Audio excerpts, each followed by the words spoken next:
Hey, hello. I'm trying to make a long video about electric vehicles available in the United States. My name's Reed, and this is where you're going to be seeing this video. It'll be up on this channel here.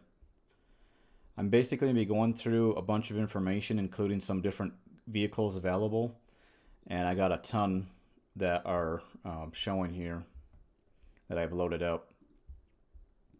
I also made this spreadsheet, which I'm going to go over first and talk a bit about some of the electric vehicles that are available and various information. You can see on this spreadsheet here, I have a ton of information that I put in there. I spent quite a lot of time on putting it together, typing it all in.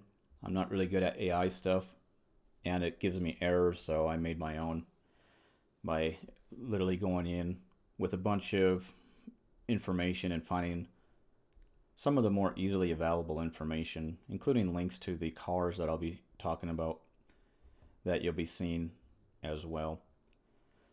One of the things about electric vehicles that, in my opinion, I think they are really good. When I got one about little over 2 years ago, a Chevy Bolt EUV, and this how smooth it is, how comfortable, quiet, and they're just fun to drive. That one is really fun to drive anyway. It's been really nice not doing any oil changes and very low maintenance, though I have had some couple issues that I put in my test drive notes for that Bolt in here. Some of the information I'll be talking about, so this is made by me. That's my website. This document, you can download it for free. You can just click on the link and you should be able to click download and do whatever you want to. If you want to sort it by different ways. This is of course on my computer, but that's where I have uploaded it as well. I talk a lot about the base prices. These will look higher than what they'll advertise. That's because this includes the mandatory fees, which is most companies do not include the delivery fees. Then I also made another column for the decently configured. That has a better range if it's able, good performance, sound system, glass roof, heated ventilated seats, heated steering wheels, 360 camera for a better, easier to park. I really like those, all-wheel drive, and it also includes mandatory fees, except for taxes. Some basics in here will just be the car type and size, some of the negatives about the car company, some of the positives. One of the things that makes it positive for me is having the NACS charging point port, which is basically the Tesla charger port. And I'll try to show it if I remember on when I'm looking at the cars, if they have one. 150 kilowatt or better charging rate, I think is sufficient. A lot of the cars, if I were to get one, it'd be at least 250 miles of range. And I was basically looking to get a little better one than my Bolt. But 250 miles of range is good for primary local driving, under 200 miles a day. And if you're going roughly 50 miles a day or less, you could have a 110 volt, basically a regular power outlet. If you're going more than that, you should, more than about 50, you should get a charger, a faster charger, so you can charge overnight, and that would be an electrician. You usually would install that. Then 300 miles in range of above, I think is good for to replace anybody's car basically, because if you're going 60 miles an hour, that's still something like 5 hours of driving. And for the most part, when I'm going on road trips, I'm going to stop every couple hours. So if you're doing that, you can stop every couple hours. In the winter, you still have enough range. And in normal weather conditions, you can stop every couple hours, go stretch your legs, go to the bathroom, grab a snack, and charge it up a bit. I talked a little bit of sore points on some of the cars. Some of the cars I also test drove. I kind of mentioned some of the minimum range. Usually the minimum range either has a more powerful all-wheel drive or just a lower battery. Maximum range is usually either two-wheel drive or a bigger battery in there. Like I said, 300 miles or above I think is plenty for basically anybody. Most folks, they charge between 10 and 80% because that's the fastest. And a lot of the cars are hitting 30 minutes or lower. That's the same thing. It's, in my view, still enough to be able to not have to be having to wait too long to charge it. Some of them are even getting down below 20 minutes, which is, I think, plenty quick. Usually if you go on a road trip, you'd charge it. You get down to maybe 10%, and then you charge up to about 80%. Unless you're having a longer lunch, then it might be fully charged by the time you're done. And the reason why is the last from 80 to 100% can take as long to charge as from 10 to 80%. The 0 to 60, so this would be the faster side or the slower side if I could find it in a reasonable amount of time. This is usually just an indication of how fast and fun they are to drive. Because electric cars, they're just instantaneous torque. They can, depending on the car company on how they program it. And it can make it really fun, especially if you turn it on sport mode. This wireless CarPlay and Android Auto, I think it should be a basic thing that's included. Some cars, notably General Motors, they disable it. They have the capability, and it's built into the car, into the operating system that they use. They use Android Automotive, which is a little different. But they turn it off so that they can't use it. They have been specifically, GM, the CEO, has specifically been saying they're trying to increase their service revenue. And so this is simply an anti-consumer thing to turn it off to try to increase their service revenue. And I think people kind of know what's going on here when they do that. Then in this case, so they have a certain number of basic included for the services, but they charge more for if you want a better plan and stuff like that. I think wireless CarPlay and Android Auto, I think that should be built in basically for the majority. The charge port, I put a bit about what kind it is. CCS or NACS is the main primary two that are used in the United States. But NACS is going to be adopted by basically all car companies. And it's kind of like USB-C in that it's where the future is going. So if you care about that or care about having it longer, I would recommend something with NACS. Vehicle power out, some of them you can say charge, run a power outlet or run your home, and it varies. So some of them have some varying levels of support to use your car battery to power things. A heat pump is really just like an air conditioner but reversed. It's just pulling heat. Anything over absolute zero, which is super cold, there's a little bit of heat in the air. And a heat pump can try to basically give you better range when it's a bit cooler. Most of them work from around freezing to, say, 70 degrees Fahrenheit. And that's where these would be useful. One pedal driving, you can just literally use the accelerator pedal, the go pedal, and it makes it more comfortable, such as in city traffic or stop and go or going on lights with a lot of stops. I find it just fine, enjoyable enough to go along and drive it. And I really like it because you don't have to move your foot from the pedal to the brakes. I didn't find as much information on this, ABS regen and regen before brakes. And basically I put that in here because some of the cars, like my current Bolt, for example, if you have the regen on and it's slippery, it'll lock the wheels up. And you got to turn it off, and it's, I think, dangerous. I know GM has been working to improve that, and I think they have, but it's varied levels of support on there. And some of them as well, like my current Bolt, 2023 Bolt, it'll only max regen of about 10 when it's on cruise control. So if you're going on a mountain, it'll start hitting the brakes as you're going down the hill. And I think it's a safety issue to be using the brakes instead of regen, especially when the regen is available.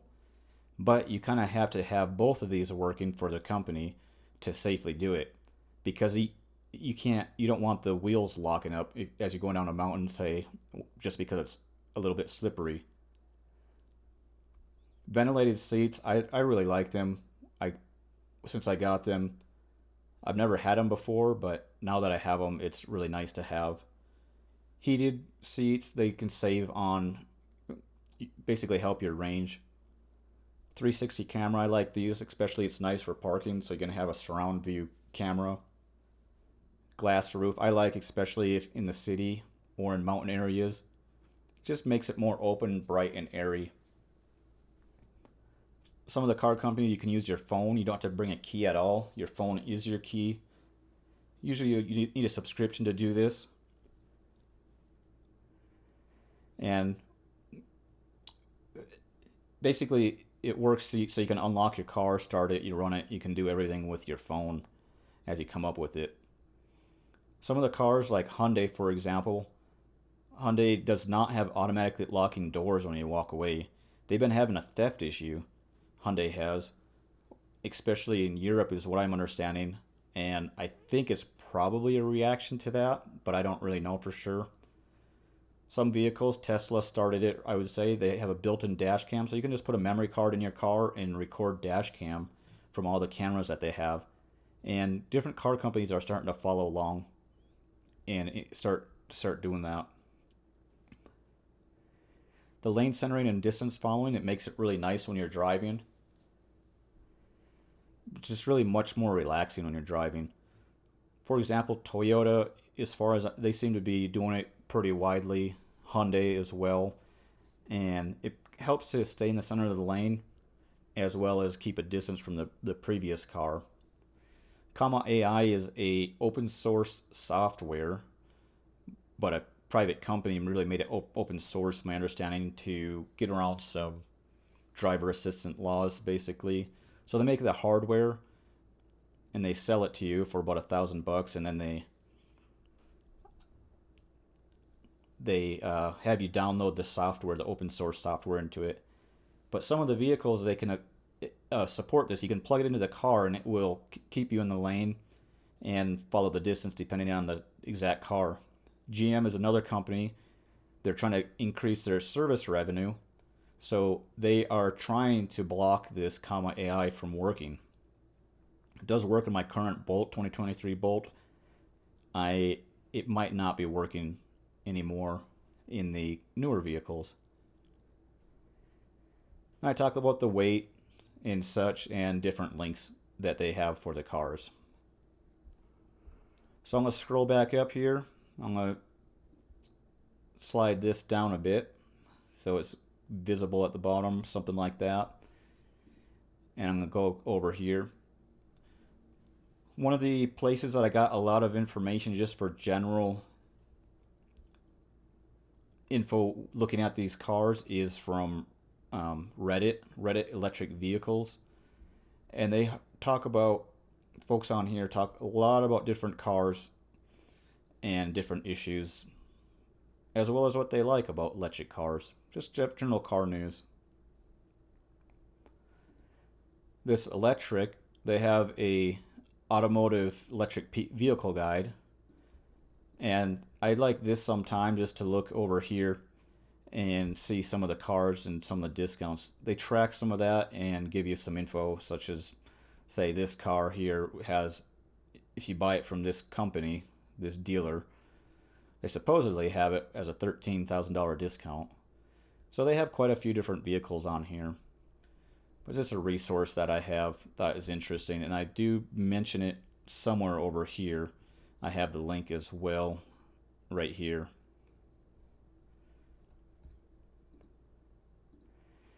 So let's see, this first car here I'll talk about, BMW. One of the things about BMW here, they say eDrive is rear-wheel drive, xDrive is all-wheel drive, and they have some decent EVs in general. But I think a lot of them are ugly, though this particular one I think looks pretty good. And there's a bit of a brand image, I think, that if you want to buy a BMW, that you kind of have to have, I put a vain brand image, but somebody who wants to just be noticed, I think. But some of their EVs, especially the new ones, iX3 and i3 that are coming out in 2026 and 2027, they seem to be quite well reviewed. People seem excited about them. So that's what I kind of put in here. This i3, this is a medium sedan. You can kind of see what it looks like. Just like that. And it's coming in 2027. So I don't have a whole lot of information. The main thing that they said is 440 miles up to. And I don't have much beyond that. But this is kind of what it looks like. Of course, you can get some different cars. You can customize the interior. And in my view, it looks like a pretty nice sedan.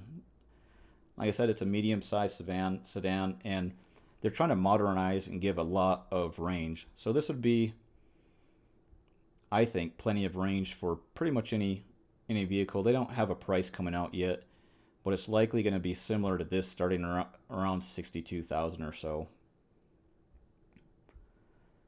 Let's see here. The next car is the i4 here that I have in here.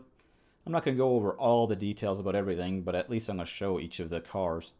But this is a smaller sedan, and that you can get it, of course, 2-wheel or 4-wheel drive, and different sizes. This one is going about $60,000 to $70,000. $70,000 decently configured is what I put in there. With various ranges, 268 to 333, and plenty peppy enough, in my opinion, with a decent enough charge rate.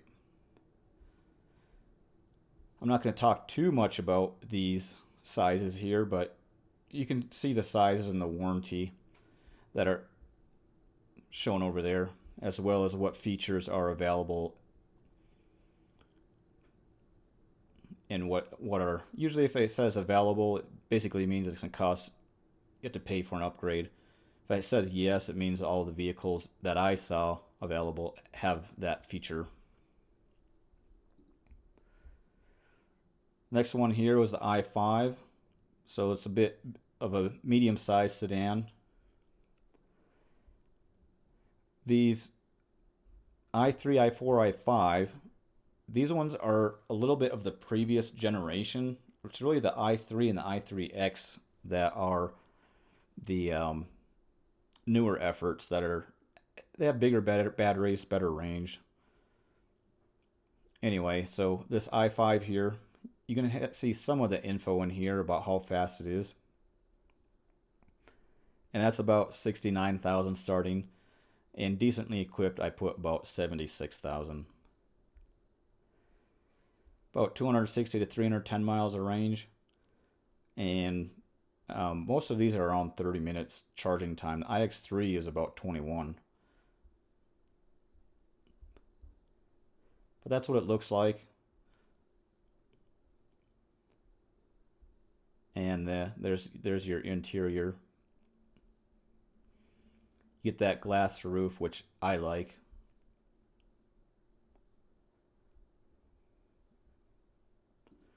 Alright, so here's the i7. There's also i5 M60, which is the sport version. That's 85 to 90,000 roughly, 90,000, decently configured. Since it's a sport version, you can see it's a bit lower range. And that's just because it's using that power quite a bit more. You can see a decent amount faster as well. This one, for whatever reason, has the NACS port versus the CCS port. There's the i7 here. I didn't have a whole lot to say except for it's pretty expensive. I thought they said something about a flagship sedan. Decently fast, but decently equipped is $133,000. And the range on this one, I think, is adequate, is sufficient for whatever you want to do. And let's see here, that charging speed is just fine. I think if you like the BMW, this would be, in one of the large sedan, that would be just fine car. This iX here, about 77 to 94,000. You can see what it looks like. Decently fast again.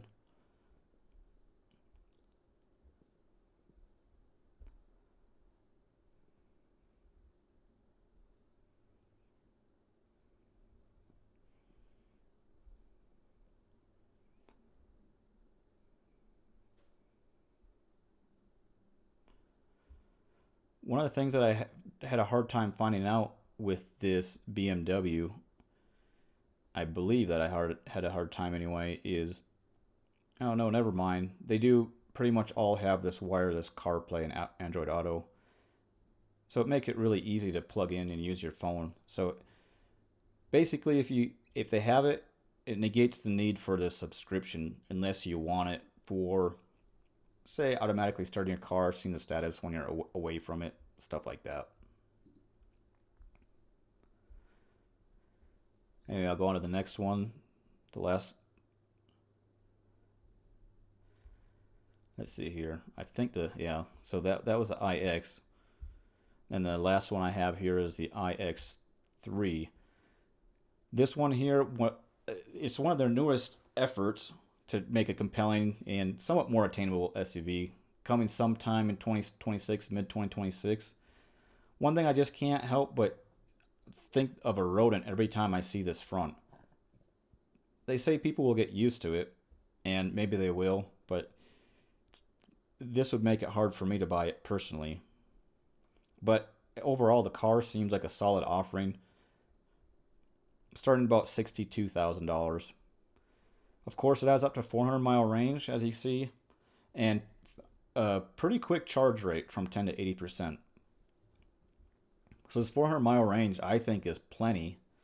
It's really as I guess you could use robust amount of range. Fastest 4.70 to 60 is from what I found, and it does have an AX port. This is what it looks like.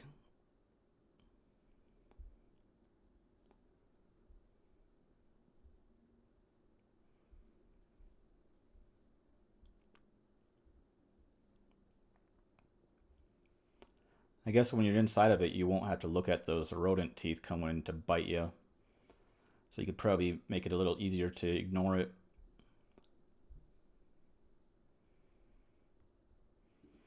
Let's see here. So Dodge really has one car that's available in the States, and that's just this Dodge Charger.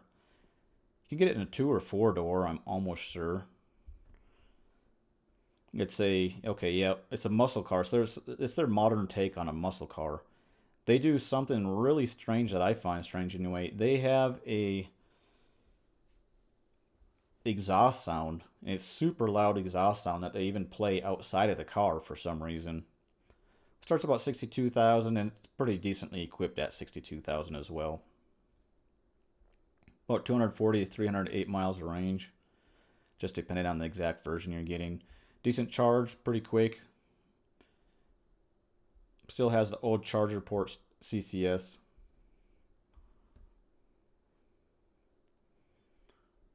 And that's what it looks like. I don't see one of the 4 doors here at the moment.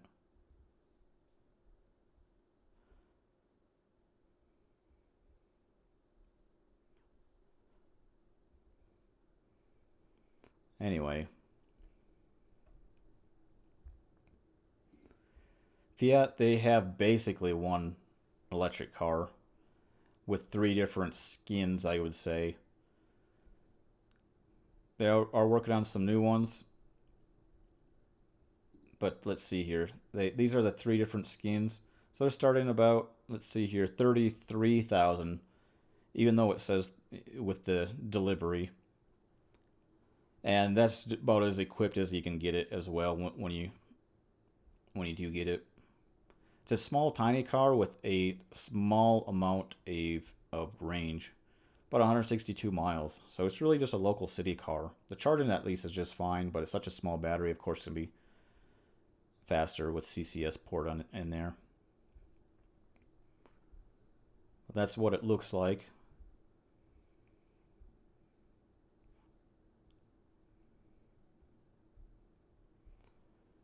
Like I said, for a small 2-door city car, I think it's kind of cute. Ford, they have their Mustang Mach-E, starting at about $40,000, $55,000 or so, decently configured. I don't know if you call it a crossover or SUV. I just called it a crossover because I didn't really know exactly what to call it. Some people really love the curves. I did test drive this one, and I thought it was a decent, okay car with a huge hood. The hood is quite visible when you're driving it from where I was sitting, but it's plenty of power, smooth, fast enough. That hood made it feel pretty big. And there's no shade on the glass roof, but I thought it blocked the sun sufficiently. And good seats, good auto AC, ventilated seats, good trunk space. I thought it'd be just fine. I was planning to get a car for just a few years and then trade in for something else, but the one pedal driving also works well. The one pedal driving is very mixed on the cars. One of the things I have been reading about that it's fairly reliable, but just the paint is apparently pretty not very durable. People are complaining about paint chips on the car. About 240 to 320 miles of range. I did not get that charging time with the CCS port. One of the things that about Ford here is, in my view, the CEO, he seems to be reactive instead of forward looking and kind of sees trends, but he doesn't really seem to have a clear path that he's going towards. Seems the past but not the future, and he kind of seems to be going, I don't know what his plan is. He talks a lot about different plans for the company, but they've done very little. A lot of talk, little action. But people seem to like it. The people who get this seem to like it. One of the things I said is a weird thing is a 12-volt battery replacement is quite involved just to replace the regular car battery. GM, so they make a lot of cars. This one's a super expensive car, the Celestiq. Something like 250,000 starting at. Oh, 400,000. But in general, they have a wide range. GM has a wide range of vehicles. And the strangest thing for me, though, was their push of those subscriptions and getting rid of CarPlay. And they also put lane centering behind a $40 a month subscription. So, as well as blocking that, let's see, the comma AI access.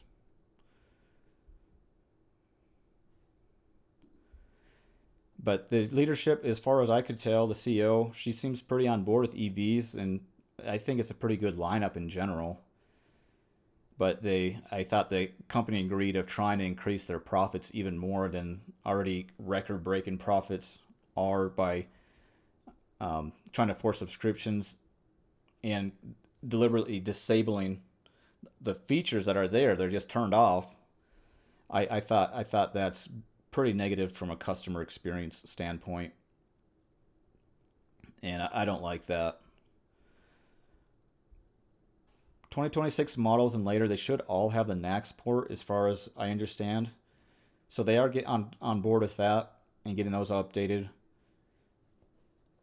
And they have a whole range, whether this 400,000 down to a roughly $30,000 car, and it's probably the best range of any legacy auto company. But like I said, I think they're blocking the using your own phone is pretty hostile.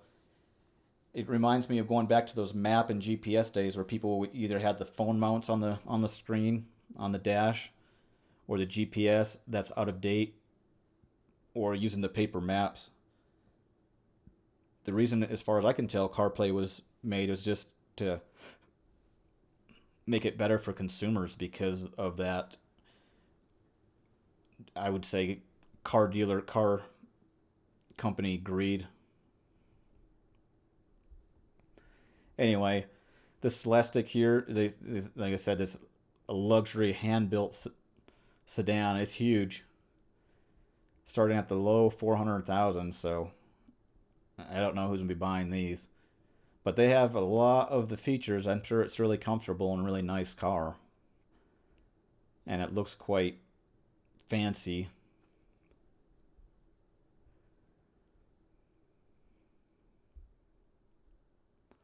Pretty fast there, 3.7 seconds, 0 to 60. and they have a whole thing where they said something about a concierge, I believe, that walks you through this car.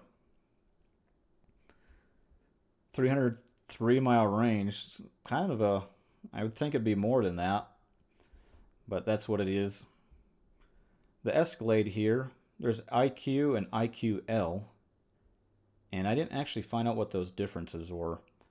But Escalade is, of course, a luxury large SUV.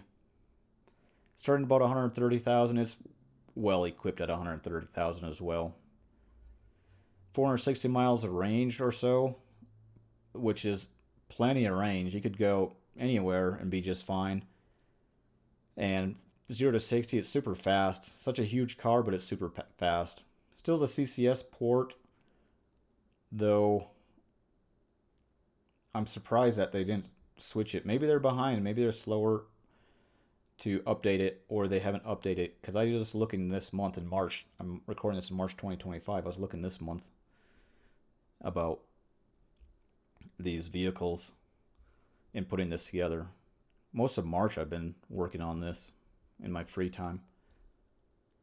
Anyway, this is what it looks like. It's if you wanted a luxury large SUV, people seem to like it from what I read.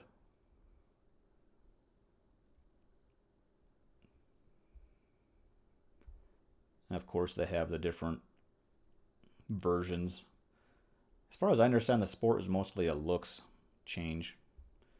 But you can see everything that you want to see. Most stuff that you see anyway.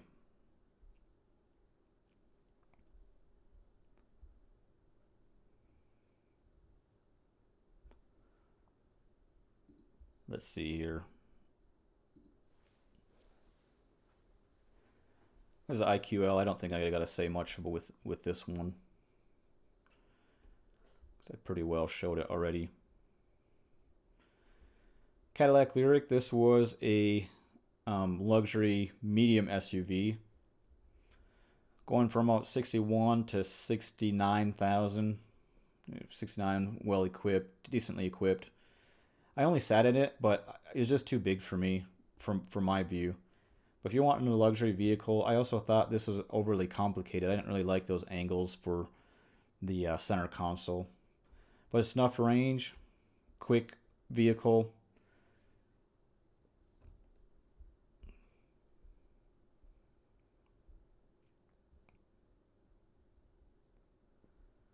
One of the things that I noticed about Cadillacs, they seem to have a lot of buttons. Some of the companies are trying to bring buttons back, but you can see on the steering wheel and over here for the climate, they also had more on the left side. I just felt a bit buttoned out. But I thought, for me anyway, I thought it looks like a nice car, nice vehicle.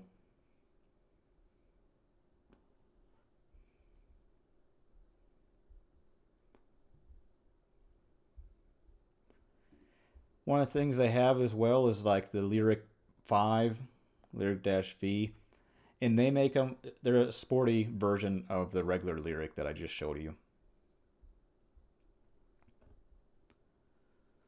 And I did, so it's about 81,000, and it's already decently equipped.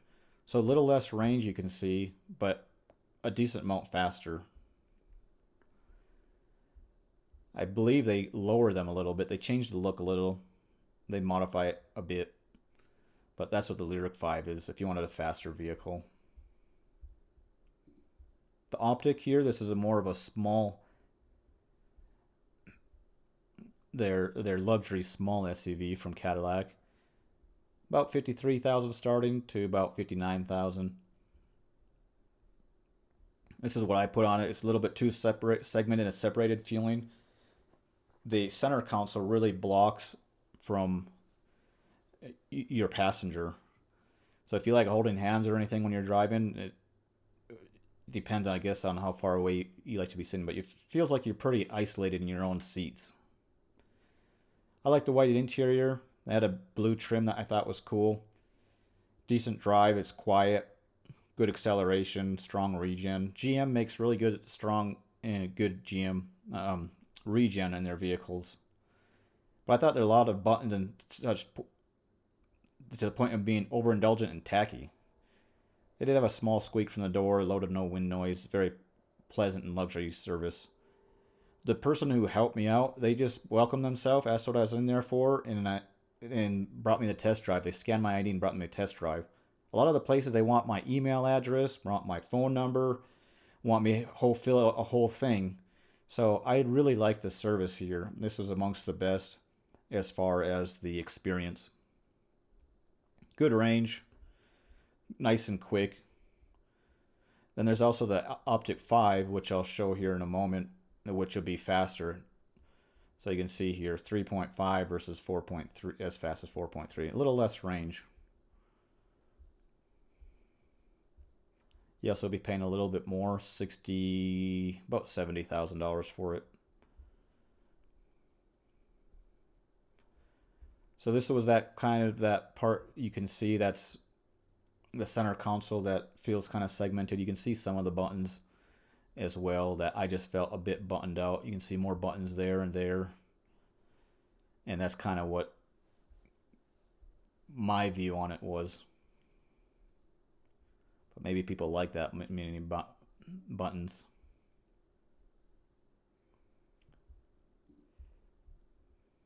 There's the 5. There's sport version.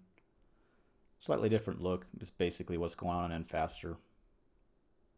Trading a little bit of range for that speed. I think it looks pretty good in my opinion.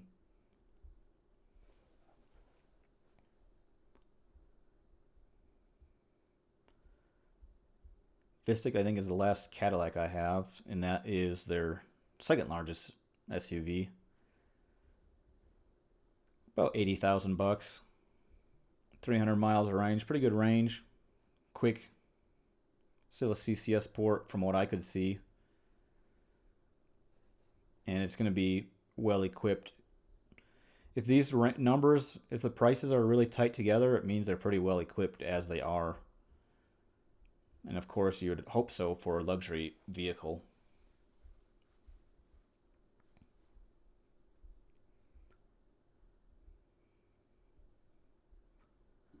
All right, so the Blazer. So I tried to order these just so even it's GM Chevy Bolt, GM Chevy Blazer. And that was just so that it's a little easier to categorize them, group them together. For example, GM, they share a lot of the resources and the underlying technology between the vehicles to save money basically and make it also a bit more affordable for you.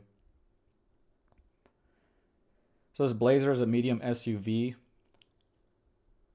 I think it's basically the kind of like the Lyriq, but the GM version. Starting about 47,000 to about 56,000 or so. Pretty good range, quick. I don't know what their slowest version is. And I still had the CCS port on there.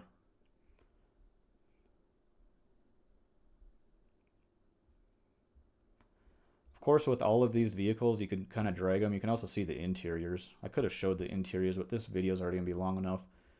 Has a good glass roof over the top. When I sat in them with this red, I thought it was a little bit I like red, but I thought it was a bit overpowering even. I didn't necessarily like all of these dials, for example, in there, but it was decently comfortable. I like that this isn't angled like it is in the Equinox, which you'll see in a little bit. I'll try to show it as well, just because since I showed that. But this is a decent family car as far as I could tell.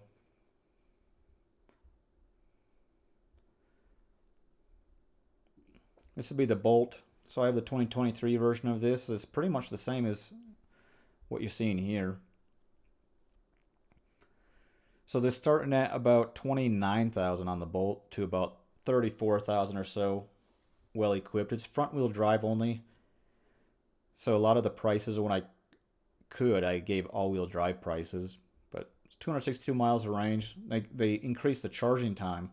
So they say 10 to 80% in 25 minutes. And they put that NAX port on this one. I talked a little bit about this. I've had it a bit over 2 years. Good overall. It's fun, easy to maneuver, easy to park, plenty of space. My 23 version has a CarPlay and Android Auto, so I use the CarPlay. And I love being able to just put it in my maps when I'm sitting on the couch, and then as soon as I walk out, it just syncs up and shows in the car, mirrors over the car.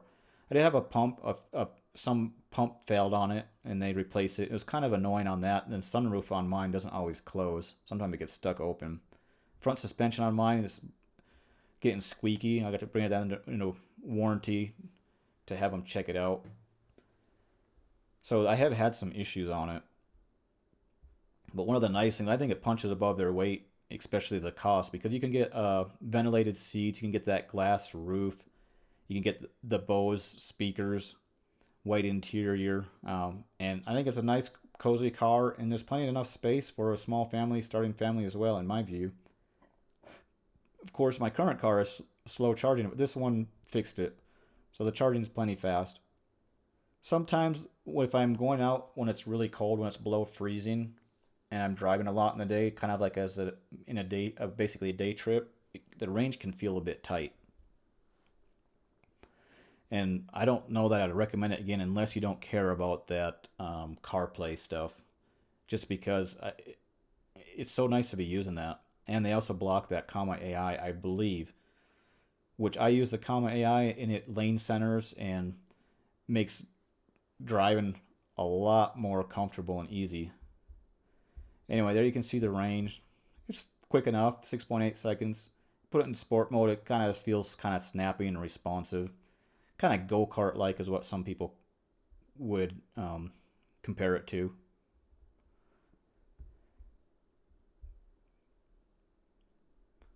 This is what it looks like from the outside. There's the inside here. I think I gotta change it to,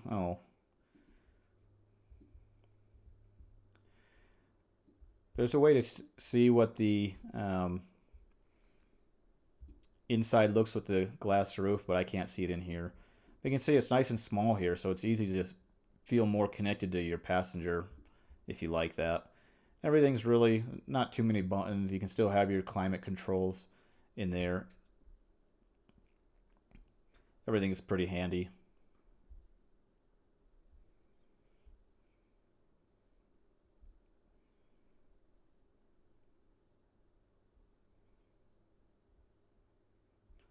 Anyway, enough of that. Here's the Equinox, starting about 37,000 to 52,000 in decent. It's a medium crossover, I would say, call it. And one of the things here, I said, is a little too segmented and separated feelings, and you're also feeling kind of isolated in your seats. The red was a little too red for me, but the seats were comfortable, decent size. Back in trunk, there's enough space. Big dash, though. You can see it's kind of angled here, so it makes the dash feel really big. It's a step up from the Bolt.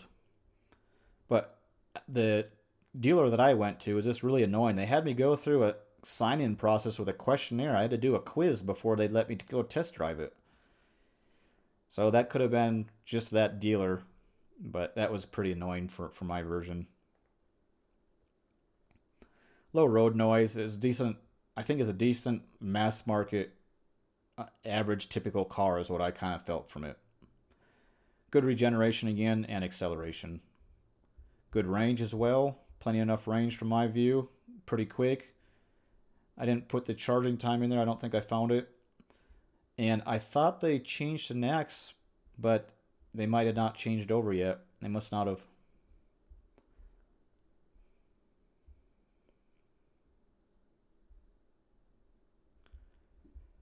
Alright, so that's what it looks like.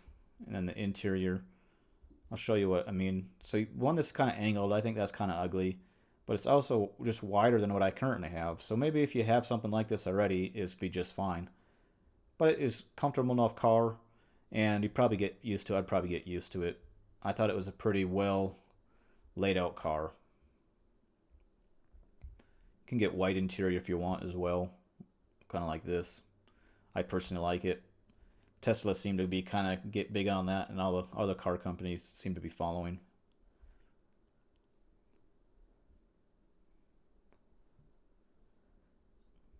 All right. Silverado. This is a huge It's a full-size truck. It's starting about 56,000, going up to about 84,000. And this has anywhere from 286 miles to 478 miles of range. So it's plenty of range. If you're towing that, a lot of people will say, depending on how heavy the thing is you're towing, it might be half of the range. But it has a huge battery pack on it. It's quick as well.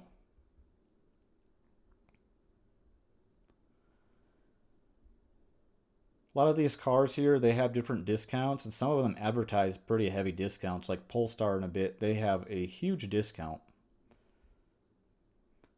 That's what it looks like. These websites, I do notice, they have very varied levels of website. How easy their websites are to navigate. GM's pretty easy to navigate to see the basics anyway. But you see, this is a huge vehicle.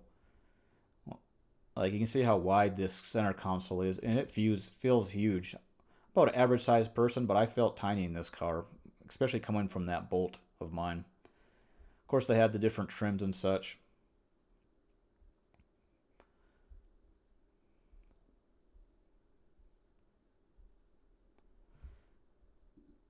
GMC here. So if you're wanting a Hummer, they're starting about 100,000. And they're well equipped at that. So you can either get the large SUV or the large truck. And that's really what they are. Large. So this is a Hummer, the cousin of the Silverado. In the same company, of course. And the same with these, the Hummer Pickup and SUV. Good range. The Pickup has even better range. These things are fast. And a lot of people that I've read, they seem to really have fun with these vehicles. That they're huge, they're outrageous, you'll get noticed, and people seem to like them. The people who buy them seem to like them.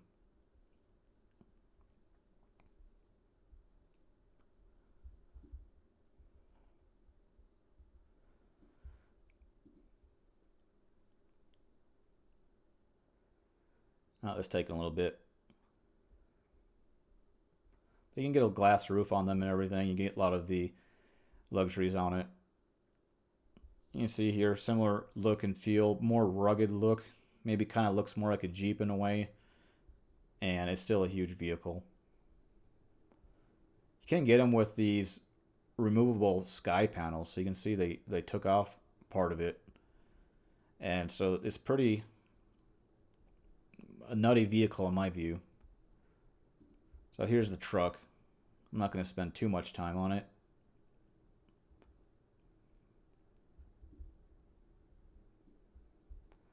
But they're pretty outrageous.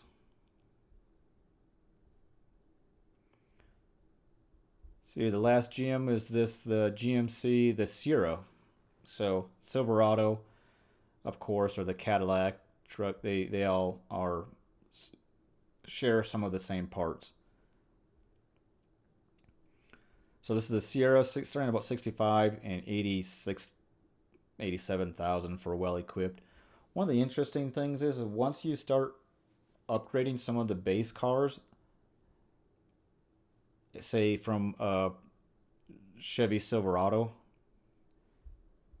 once you start upgrading these to be decently equipped, the pricing that you get actually gets pretty close to a luxury car. And a lot of these luxury brands of these holding companies, they seem to do something similar, where they have that the luxury vehicles are similar price as their less expensive brand once you consider getting a bunch of upgrades in there. Good range on this one as well. Honda here is kind of interesting. They have a Honda Prologue. They still have the CCS, even though GM's changing over to NACS.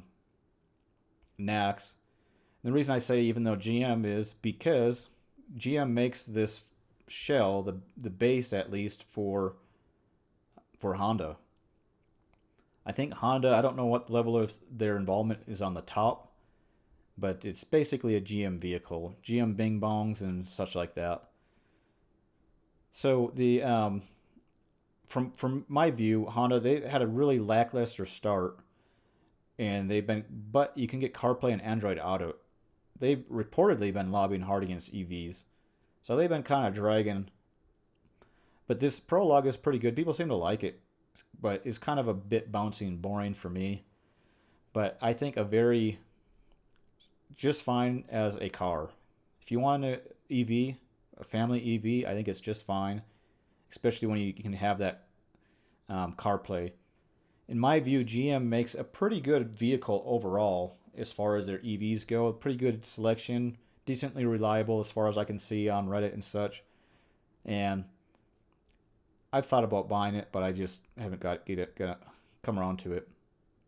Main complaint I've seen on this one is the creaky powertrain joints can require early replacement.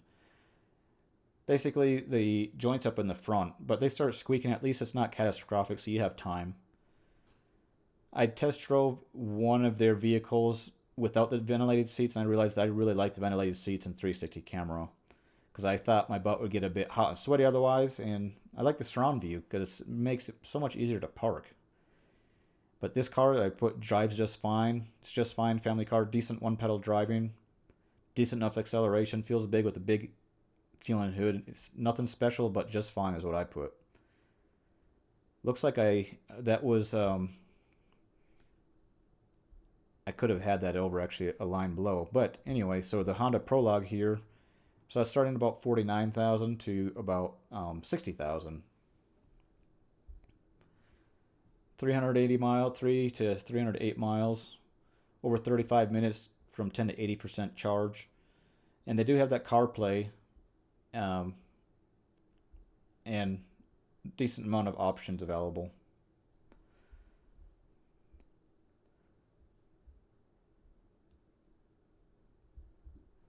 That's what it looks like.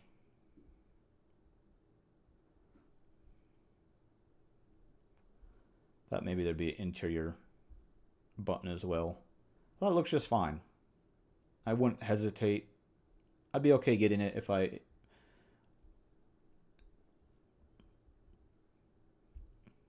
it came up to it. Looks decent. Everything's just fine.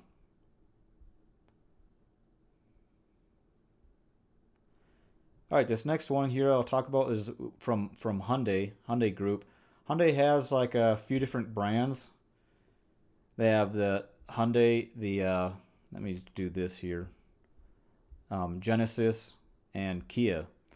So they're kind of involved with they own a large part of Kia anyway, or a good percent. I don't know what large. And one of the things about Hyundai though, they seem to have a company culture where they just don't fix problems. They had a different engine problem in the 2010s time frame, and now they have an ICCU issue. If you type in ICCU issue, or you probably get a whole bunch of results. So all their EGMP vehicles, that's their platform that they use for most of their electric vehicles. They have a charger. It handles a lot of the power going in and out of the battery, and they have a lot of failures. Estimates are between 2 and 10% of vehicles of these ICCUs will fail. So they're having long backlogs. They're buying back a lot of cars, and I think they have a terrible response. That it's been years. It's been years that they haven't fully resolved it, and it apparently people suspect it needs a hardware fix. Then the dealer experience is lacking, and people are suing the company. They're having to go to arbitration. Hyundai, even when they sell their cars, I was going to go buy one. They wanted me to sign an arbitration agreement so that I would take away my legal options if or when it did fail. So I thought that the company culture just seems like they don't really take accountability nor fully resolve problems. Some of the people will have to wait months for repairs, so the Hyundai is at least buying them back eventually. And they also have a theft issue. In European, I'm seeing reports about issues, people stealing the cars, and then Hyundai didn't cover.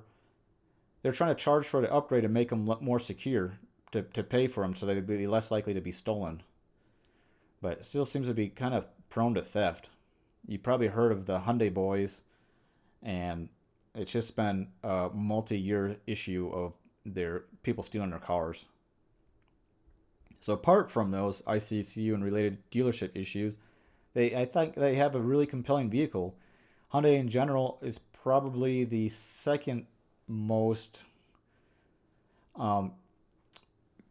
traditional car company that's in going into electric vehicles, with a pretty good range between the Genesis, Hyundai, and Kia. And I thought they were pretty compelling. They have wireless CarPlay, Android Auto, NACS ports, all-wheel drive options, great charging speed. They're fun and comfortable vehicles to drive. I thought they feel really nice. It's just the reliability issue kind of scares me. So I was going to keep a second car just in case if or when this thing broke down. And that was a sore point. I think the ICC issue and the company responses, I think it's unacceptable. So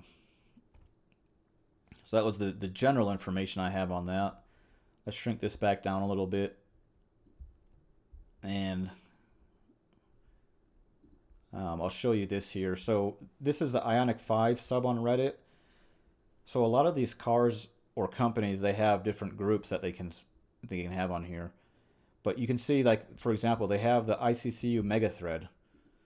So this is thousands of comments of people having issues with these ICCUs, as well as 12-volt batteries. And like I said, all of these, most of their Hyundais, Kias, and Genesis are going to be impacted by this problem. So there are a whole bunch of issues on here that people commenting on it, and a lot of stuff that pops up. They do have a lot of comments on here. For a while, there's so many comments that they banned any topic of ICCU. Whoever moderates this, they banned those comments and talks about it. They just recently unbanned it. But so there's a lot of issues that you can see. Just scrolling right now here, you can see the same stuff I'm talking about. So anyway, I think it's unacceptable, but they do have nice looking cars. The GV60s starting from 54 to 61,000, small to medium luxury SUV. When I test drove it, I thought there was a bit too much wind noise from the overhead. Basically, sounded like from here. But there might be a recall from it. It might be a known problem that they are fixing somehow. But I thought it was smooth enough, quiet enough, comfortable. It's not as fancy and luxurious as I thought it would be. What I was surprised about with my Bolt driving it is it having an upgraded Bolt with a nice interior and sound, and all the top roof, sunroof. It's not a whole lot different than, say, a luxury car, in my view. But I just might not know enough to know the difference. So that's what I found out on this one. The performance models are about 252 miles, and you can get some rear-wheel drive 300 to 8 miles. One of the things about Hyundai, they have some fast charging. So 18 minutes or so from 10 to 80% for most of their vehicles. And they pretty much all have the NACS port on there. You know, the wireless Android Auto, CarPlay, such like that. There's something kind of funky here. This thing is like an orb, I think they call it. It flips upside down when you turn it on or turn it off. For me, I just worry about another part to run out. But it felt just fine. It felt just fine in here. It's a decent car. There's the orb when it's turned off. And you can get some pretty fast versions of it. I don't know if I put that 0 to 60 time in here. I guess I didn't find it, but this is pretty fast.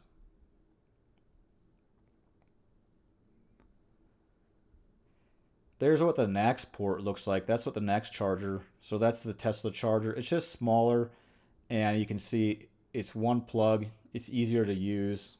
It looks better, lighter, and that's pretty much what people are talking about when they talk about the NACS port versus the old CCS.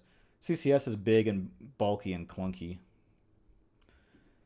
I like this Vision roof, of course.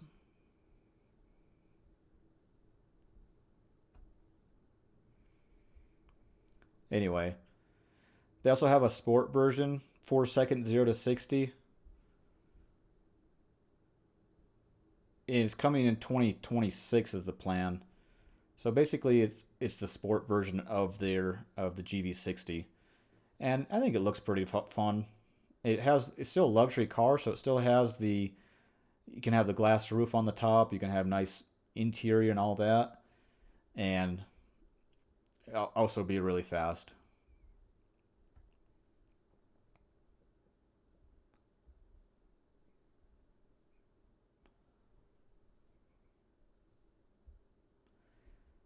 All right, enough of that. Here's the GV70, starting from 66,000 to about 71,000, medium luxury SUV.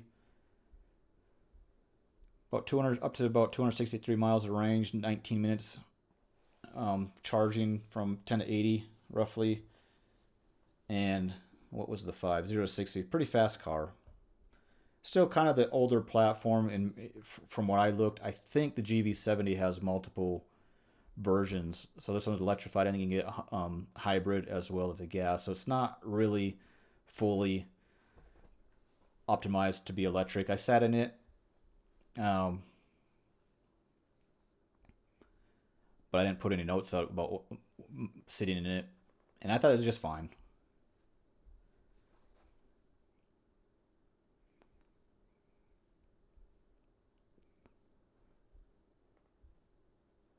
There's that NAX port again. They have it in the front.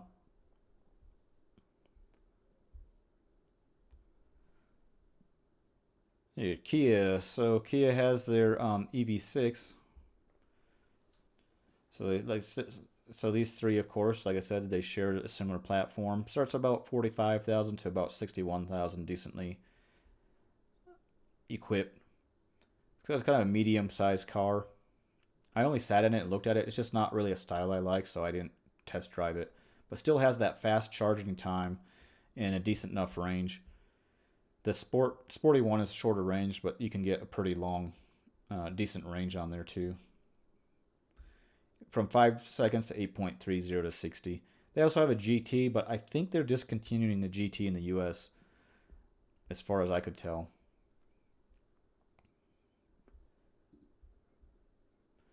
So anyway, that's what the car looks like.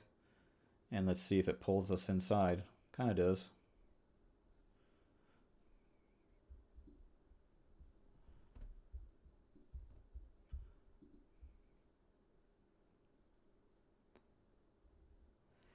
A little bit slower loading time, sorry.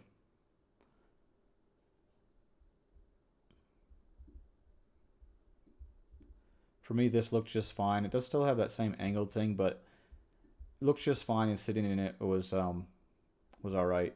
Decent amount of buttons and everything. I think one of the nice things about Kias, most of them had that lane assist, lane centering, or it was pretty widely available at the minimum. Let's see here what I had put in there. Lane centering and distance following, yeah. So a lot of the Kias, Genesis, Hyundai, they had all of that in there, and it was just included. So price wise, it's pretty good value.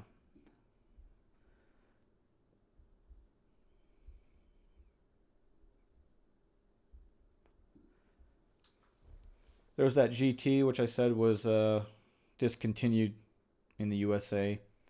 The EV9 is like a full-size SUV, starting from 57,000 up to decently equipped 66,000. The range is just fine, especially for SUV. Good charging speed, and it's a decently quick car from 5 to 9 seconds, 0 to 60. With that NAX port in there. So, like I said, they're pretty well equipped. That's what it looks like. I I said in the Hyundai version, so not in this one actually. But this is what it looks like.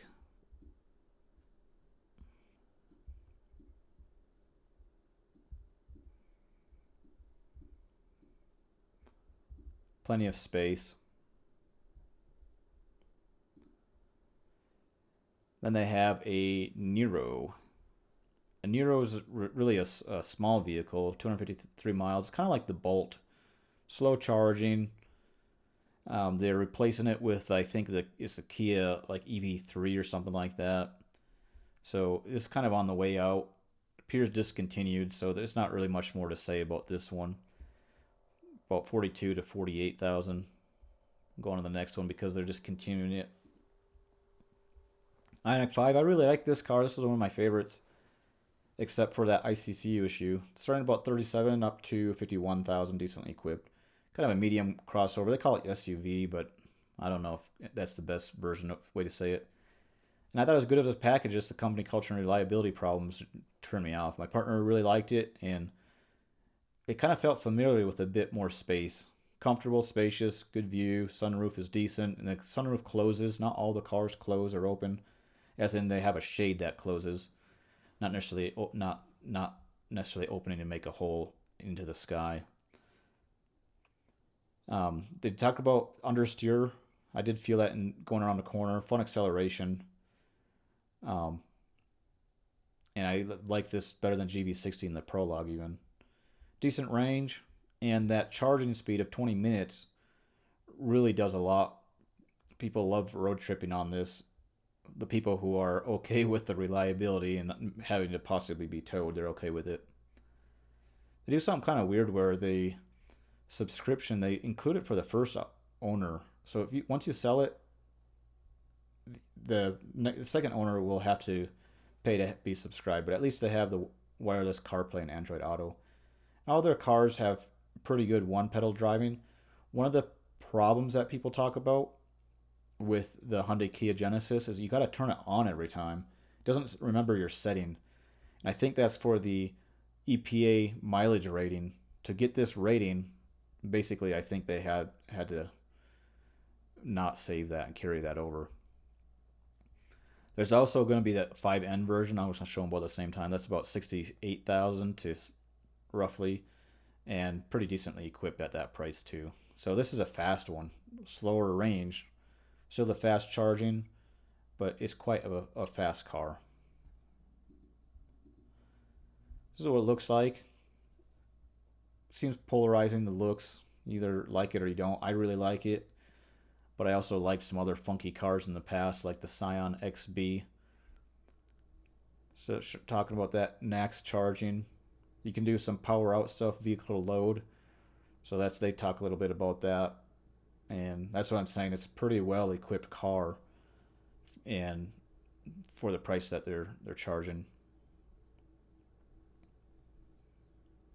They say they have a good warranty. That's another thing actually about this one. The warranty is about the best. They are 10 years, 100,000 miles. It's about the best that you can be getting in any of the vehicles. Amongst the best, I should say.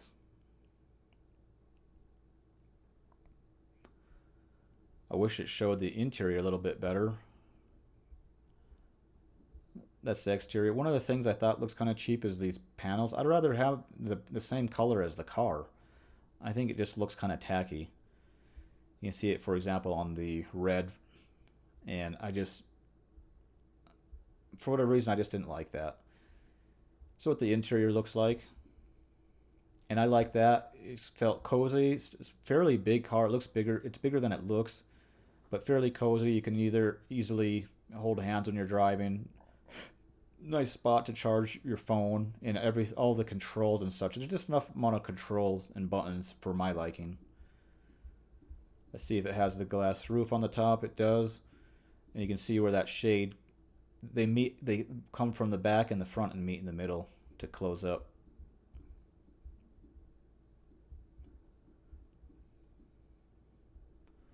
Anyway, and here's the 5N. That's their performance one. You can't get a glass roof on this one, but I like that they have the color matching fenders, are they called, maybe wheel wells, and it's pretty fast.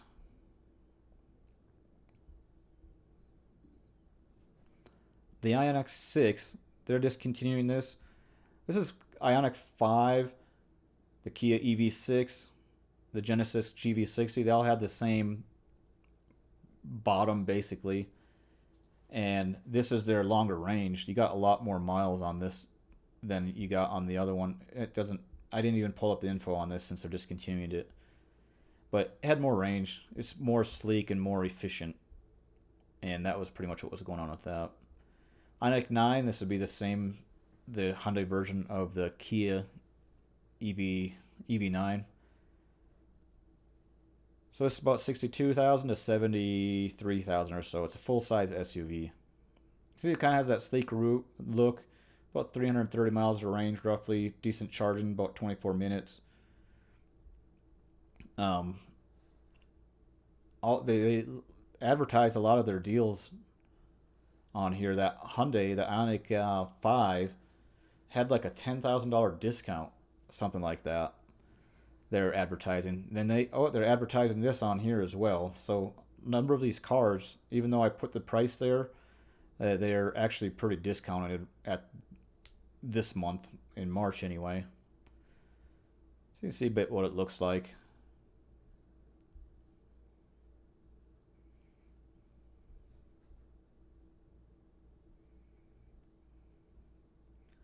I don't see the quick, there it is.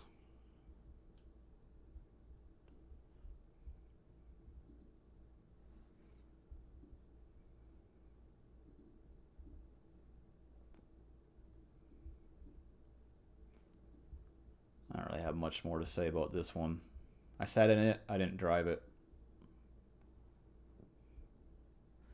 The Kona is the Hyundai's version of that Kia that I showed you, but it also appears to be discontinued.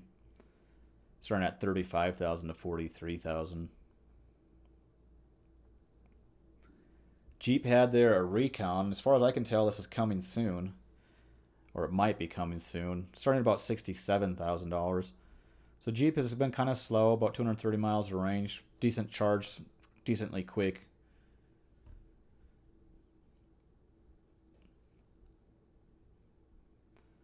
Kind of limited amount of information, but if you want like an off-road kind of a funner vehicle, that would be what's going on with this.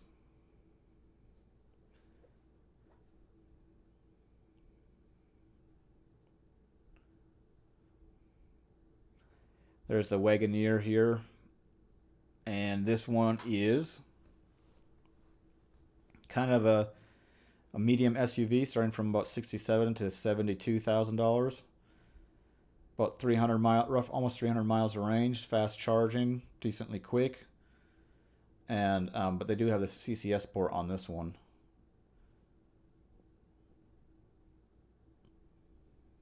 So if you like that Jeep look and you want an electric car, this would be one of the options. You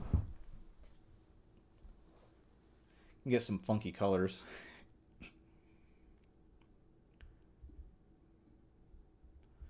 Let's see here if I can do this.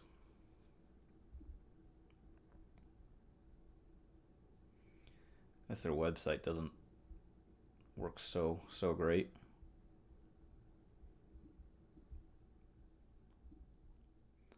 Got that glass roof. Looks like a nice interior to me. This looks like maybe a little wide, so maybe your knee's going to hit that a little bit. Oop.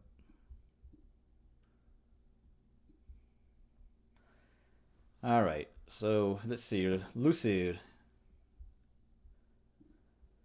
Lucid is they're coming out with as a luxury car maker.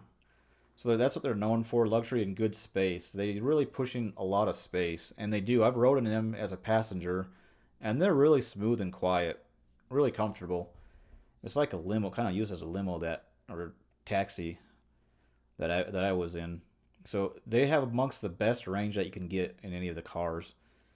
But the main problem with these, the risk if you're going to be buying one of these, is it's a new company, and they're burning a lot of money. Billions of dollars a year, and their future is a little uncertain on if they're going to be around.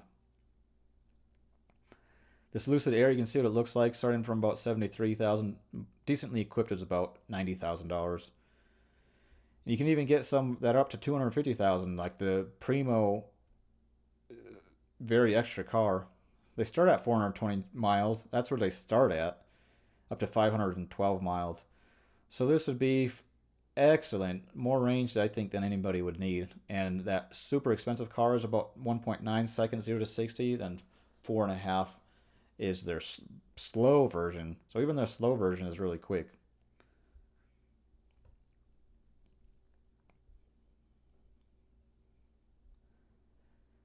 For me, one of the things I noticed is the looks didn't really call out to me. But I have talked to the person who owns it, who's driving me. They love it. They love the car, and I hear like one of the best cars I've ever owned is what they said. So that's what it's looking like on the inside. It's a nice car. Don't get me wrong.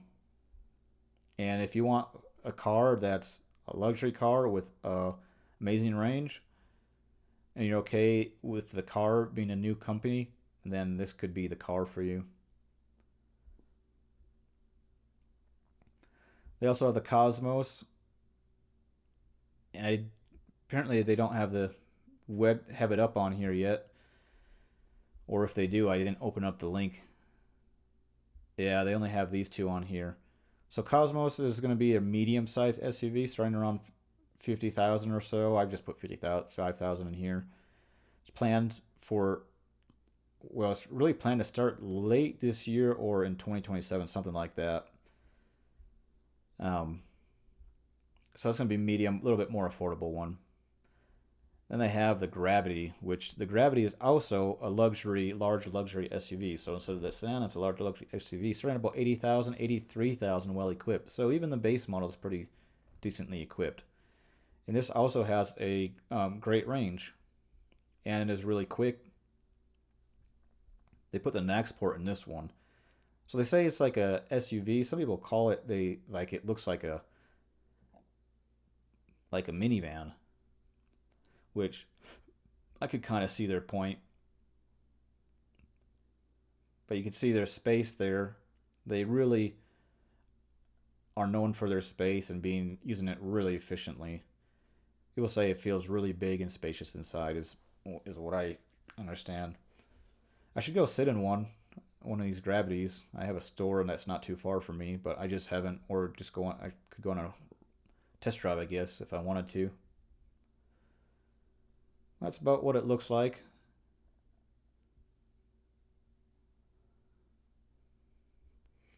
They had a lot of issues with software and such, and folks are saying that they got a lot of those fixed. The CEO has been changing, the leadership has been changing. They've been having a hard time staying around. The company's funded, I think, around 60% by the Saudi royals, Saudi Arabia. And the next car they're planning to start building there is the plan, from what I understand. Let's see here. Mercedes has a few cars, electric cars. They're trying to make some. They have a lot of their current versions are kind of nothing special, but they are making some better ones, kind of like BMW is doing with their i3 and i3X. Mercedes is starting to have a better version of their electric vehicles, which are more built and refined with a better range, better charging speed, all that. But I thought, for me, I haven't really looked at BMW or Mercedes just because it's just another luxury brand that seems to try to attract vain customers, from my opinion, who want to be noticed. But they do actually have a few offerings, and that was the same con. I just didn't really like the image associated with it, the advertising. The advertising doesn't speak to me. That's just kind of what it comes down to. So I don't know why I'm trying to be so looking at it like that. Some people like it, and it's going to attract them. I'm glad that they're making EVs. I'm glad BMW is making EVs, and that they're growing. Anyway, so this EQA seemed like they have the A's and B's, I think, were different sizes or something like that. I can't remember. It was a little confusing to me. Anyway, EQA is a small SUV. It's a future vehicle. So you can see what it looks like, the small SUV. So I don't have much information on this because this is coming in the future. But I think it looks like a nice small car despite whatever I said. These kind of look like that Blazer. Kind of funky. Kind of funky. The EQB here is a SUV starting at $55,000, but I think this is probably being discontinued, so I didn't really put much information on this, but this is what it looks like. Look just fine. EQE is their sedan, or one of their sedans, starting from about $66,000 to $70,000 well equipped. It's a medium luxury sedan, just fine and on the range. Well, the lower end of the range could be better, and charging speed is good. It's a quick car, so really no issue there. The range is fine. The luxury one must be that more powerful or smaller battery for that lower range.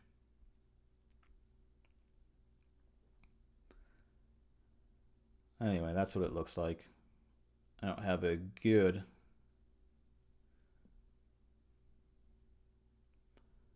version of it. EQE, this is an SUV. So EQE sedan, EQE SUV. Roughly the same amount of range, similar charging, similar speed. And it's about similar price as well.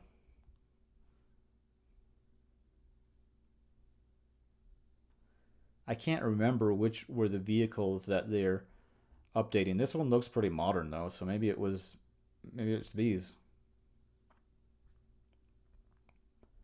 But I thought they're making some updated efforts with their cars.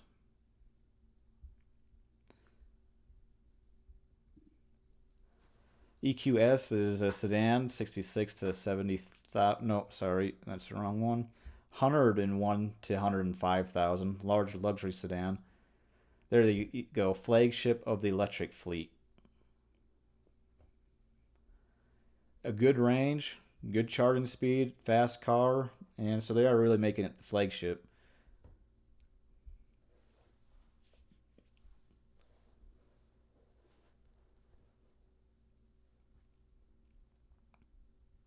So if you like a Mercedes, want a good range, like that large sedan, this would be a pretty good one. Of course, the Lucid is going to have your more range. It'd be a newer car company. All right, on to the EQS. Like I said, some of these websites are they're varying on how easy they are to navigate. So this is the SUV, 92,000 about. Also a pretty good, decent range, good charging, pretty quick. That's roughly what it looks like.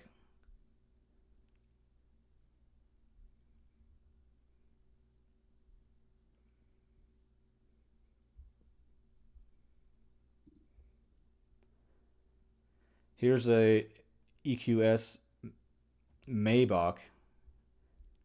And so this is their premium extra luxury version with still good range and speed, fast and everything. This is 180,000, so if you can afford this, I guess you can go look at this more. But it's well equipped, of course, and extreme luxury is what this is. Moving on to the Mini, they just have one car that I see them selling in the United States. It's a small car. Some people call it a compliance car. About $47,000 or $50,000. And it is all-wheel drive at least.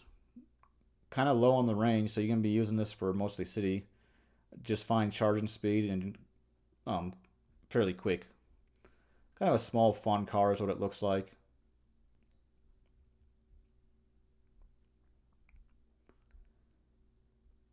But this not really that much to say in my view. This would be like a second car from my perspective. Or that you, if it is a primary car, I guess maybe you would rent a car for road trips, because this would be kind of, you'd be charging a lot if you took this out.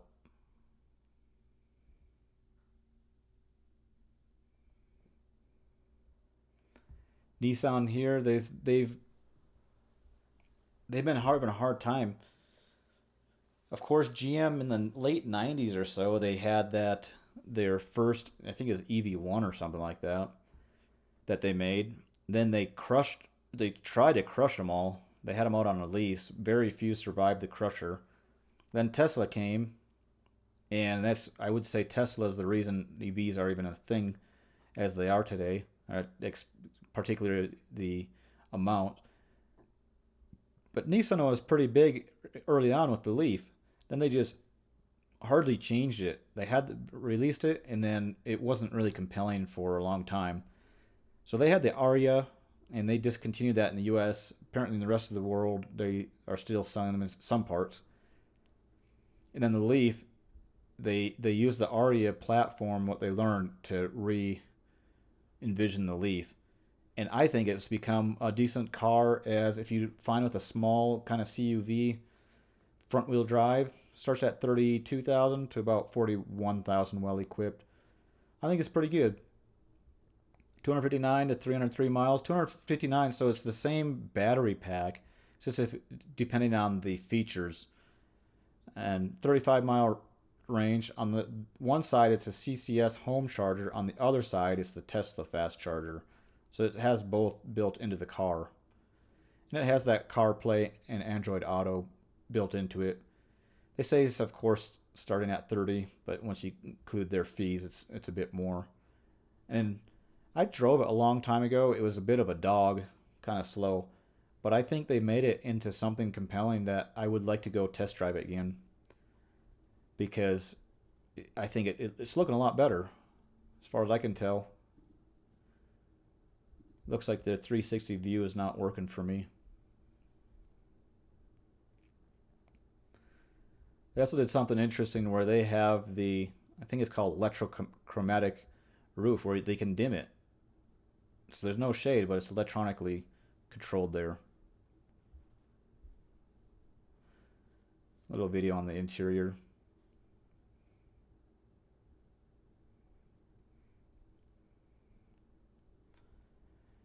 Polestar here.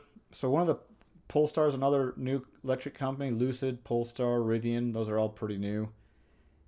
And Polestar they're struggling as well. Burning a lot of money. They are owned by a Chinese company, kind of related to Volvo. Volvo and Polestar. I think Geely, something like that, is the company name that owns it. They say it's Swedish design, and they have large discounts on some of these cars. Polestar, this too, I believe, is discontinued, so I'm not going to really say much more about that. This 3 here is still, as far as I can tell, still around. Starting off from 69, 89,000, 86,000 well equipped. So the 3 is a medium SUV. Decent range, decent charging, decently quick. I think it's a decent car overall. If you don't mind having a new car company, but it's still owned by an existing car company.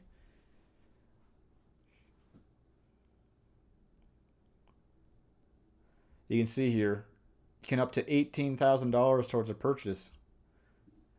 So you can lease it, and you're going to have quite the discount on it. That's what they look like. I think it looks nice. From my view, kind of has a Volvo look. And I like it. Got that panel glass. I don't remember if it's standard or not. And yeah, from my perspective, I like it. I haven't test drove one of these. I don't really know why. I think just because it's a new company. I'm just a little nervous about buying from that new of a company. But some people are going to, I'm sure, be able to jump in on it or get those leases, extreme lease deals.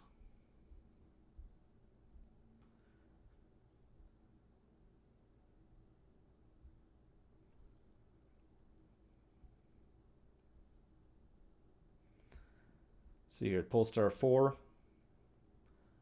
This is going to be a medium crossover SUV kind of thing. From 58,000 up to 74,000 well equipped.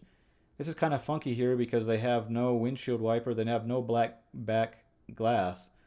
They have a camera out here. So this rear view mirror is a camera. Or a screen. Which is used the camera over here. That's how you see outside to the back on this car. They're trying something new. This Polestar 4 though, it's decent range, decent charging, decently quick. I think it'd be a fun car to drive, as far as I can tell. So you can see those discounts there that they are advertising pretty.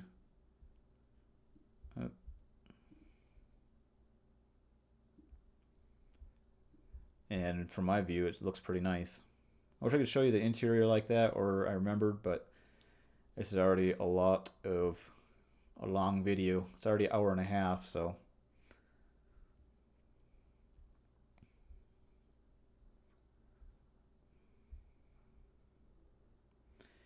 Alright, so let's go on to Rivian. One of the things that kind of annoyed me is they talk about direct sales, but they still have a $1,900 delivery fee and $450 documentation fee. So supposedly they're getting rid of the dealership to try and make it better experience and everything, but they're charging these fees. They have a driver assist. It's $50 a month or $2,500 for a one-time for driver assist package, which they're working on and improving it. It's still fairly early. So it's a new company, and one of the problems with it is the vehicle reliability is amongst the lowest of any of the car companies. Folks seem to love it as a car, but the reliability isn't really there. And I do like that the CEO, he's trying to stay out of politics, just focusing on the car company. He says the buyers of those are mixed, about even from political spectrum. So he's just trying to focus on making an outdoor kind of vibe. They're making software-defined vehicles, so you do need a subscription basically, because there's no CarPlay. When people do have a problem, so they're not very reliable, but they are amongst the highest owner satisfaction that I see. People seem to feel taken care of when they do have a problem. But the service centers can be a little bit hard to get appointments in, from what I read. So that's what I have for there. So the R1S, that's going to right here. So it's a full-size, starting from about 80,000 to 96,000 well-equipped. Full-size luxury SUV. It's a huge vehicle. I test drove it, performance car, and I thought that what a car. That it really, really feels like a luxury high-end purchase. More than the Genesis that I tried, more than that Cadillac that I tried, because it had just the right amount of buttons, just the right amount of screen. Some of the touches and the accents inside were really well put together. It just felt like a luxury product, and I see why I love them. It was easy to adjust things in there. Even the normal mode was really fast. It got my heart going, and I felt nervous driving it. It scared me. I put it in sport mode. I got scared. I was too scared so I put it back in normal mode because it was too fast for me. It did have a soft suspension. It was soft and floaty, bouncy when you have it in soft mode. You can have it in different modes. The normal was nice. It's the smoothest vehicle I test drove. A lot of them, when you go over the potholes, you can feel all the potholes. This one, it handled them the best of any of them. It had the SUV floaty feel, definitely. Then the sport mode, that was for the suspension, that was firm and harsh. So I didn't like sport mode, but I can see people driving it on mountain roads in sport mode or something and having a lot of fun. There's a slight creak on the steering wheel because kind of the alignment fell off, so it kind of pulled and wandered a bit. When you accelerate, it kind of wandered. It kind of they have a word for that, but I don't remember what it is. But I can see why people like it and why it's supposedly one of the top selling luxury vehicles. Too big for me right now, but I'm really looking for their next vehicle, the R2. It's really quiet, double pane glass, amongst the quietest. Some electric acceleration noise. It's great regen. It's really well put together car. Good range on it. I don't remember that. I didn't find that charging speed, but very fast. They do have that subscription cost. So basically, if you have in this car, you can probably be paying $150 a year for a subscription to use the car, the maps, and everything like there. They do have the NAC port and all that. Great one pedal driving. R1T is their truck version. So it starts a little bit less, 76,000 to 92,000, so a little less than the R1S. And still a good range, good acceleration.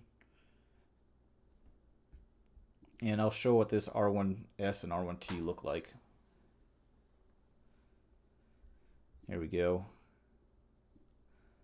There must be an interior button somewhere, I would think. Oh, I don't see it.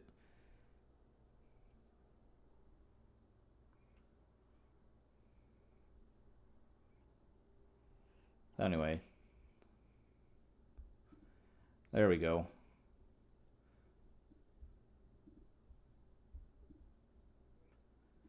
Interesting. Choose your view.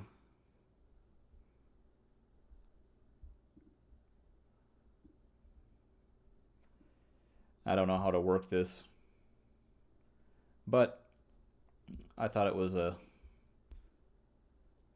nice luxury vehicle. They have them super fast, of course. You can get different versions. R2 here. Let's talk about the R2 a little bit. Well, let's not skip the R1T. So this is their truck. You can see they're trying to make that adventure, sports, outdoor branding. Little different lights there. They talk about those a lot in the interviews. So it looks like. I personally like it. I think it looks great.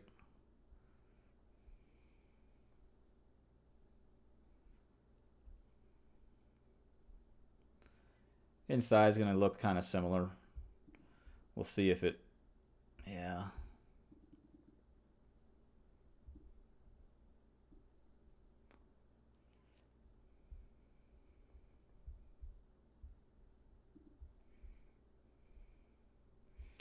Anyway, let's look at the R2. R2 is a more affordable. They say the average new vehicle in the United States is about $50,000. So they're trying to get to that lower than 50,000, 47.5 or so, up to 61,000. The one they're coming out with is about 61,000 initially. So it's a medium SUV. It's a step down in size, with still a good range, still quick, and still a pretty well equipped vehicle. So this is supposed to be coming out by mid 2026 supposedly. And then 2027 they have the lower version. So it's around 60,000 is for the first version. And that's going to be this version, I believe. They've been talking a lot about it, kind of teasing it. And I think the size, from what I see, looks good. Reviews online people seem to love it and think it's going to do great. And hopefully it does. Because I have some some stock that I bought for the company. I also bought some Lucid stock, but I'm not so sure about Lucid. I'll probably lose that money.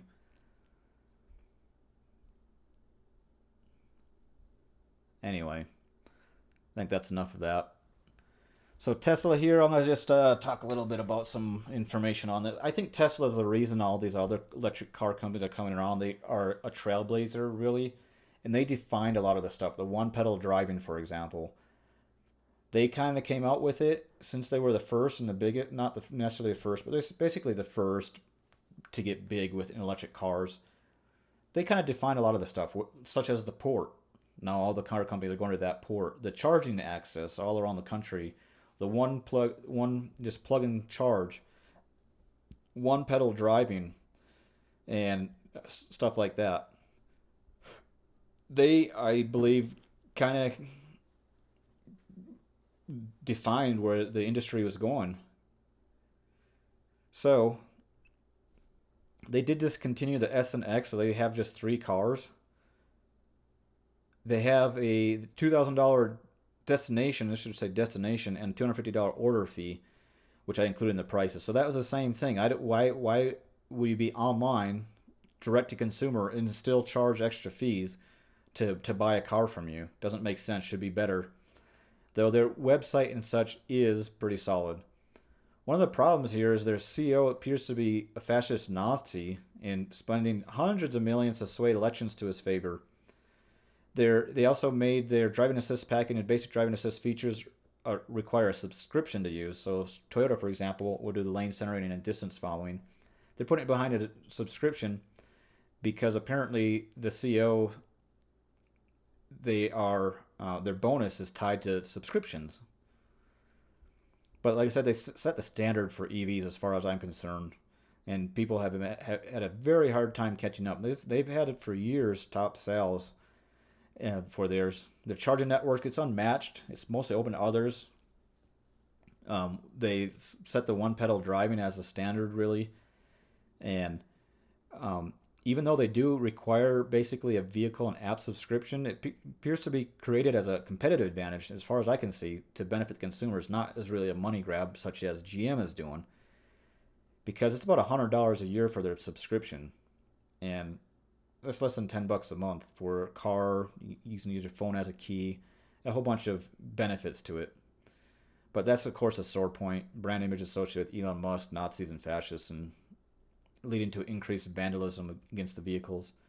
I thought the cars were just fine. A little bit noisy, a little bit rough. Like my Chevy Bolt EUV is quieter and smoother than the model than when I've test drove them.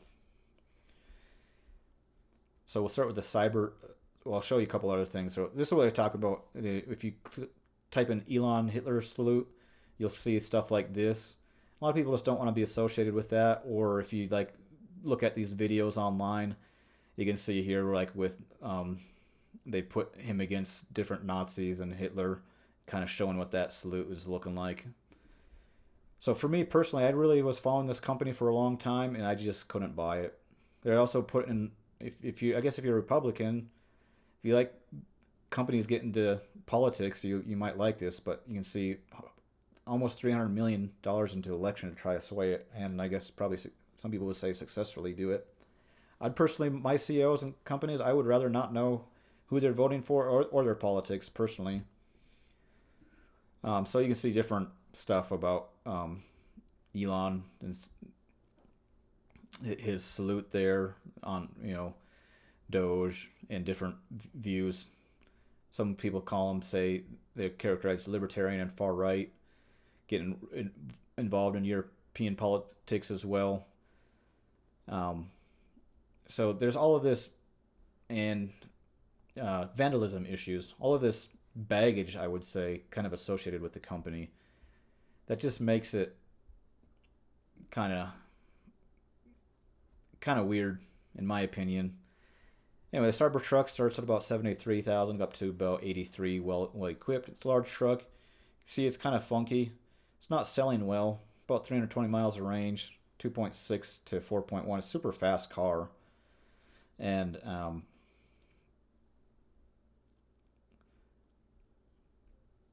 super fast car, truck. So maybe you've seen it already. It's big. I went and sat inside of one, and it's pretty big. It's I don't have a whole ton to say about it, I guess.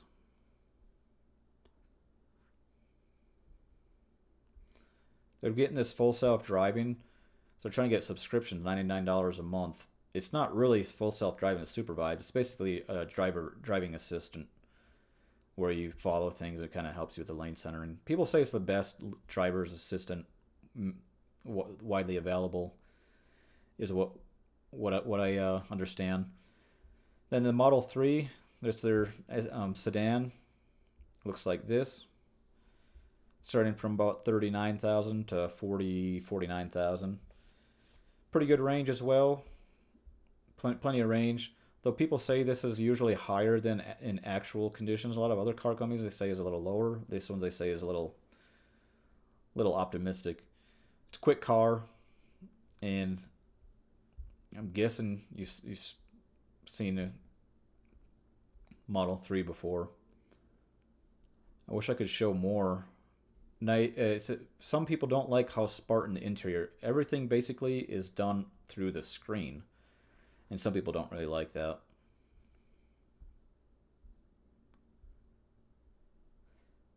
The Model Y here, that's their kind of a crossover slash SUV from about 42,000 to 52,000, well, decently equipped. Also a good range, quick.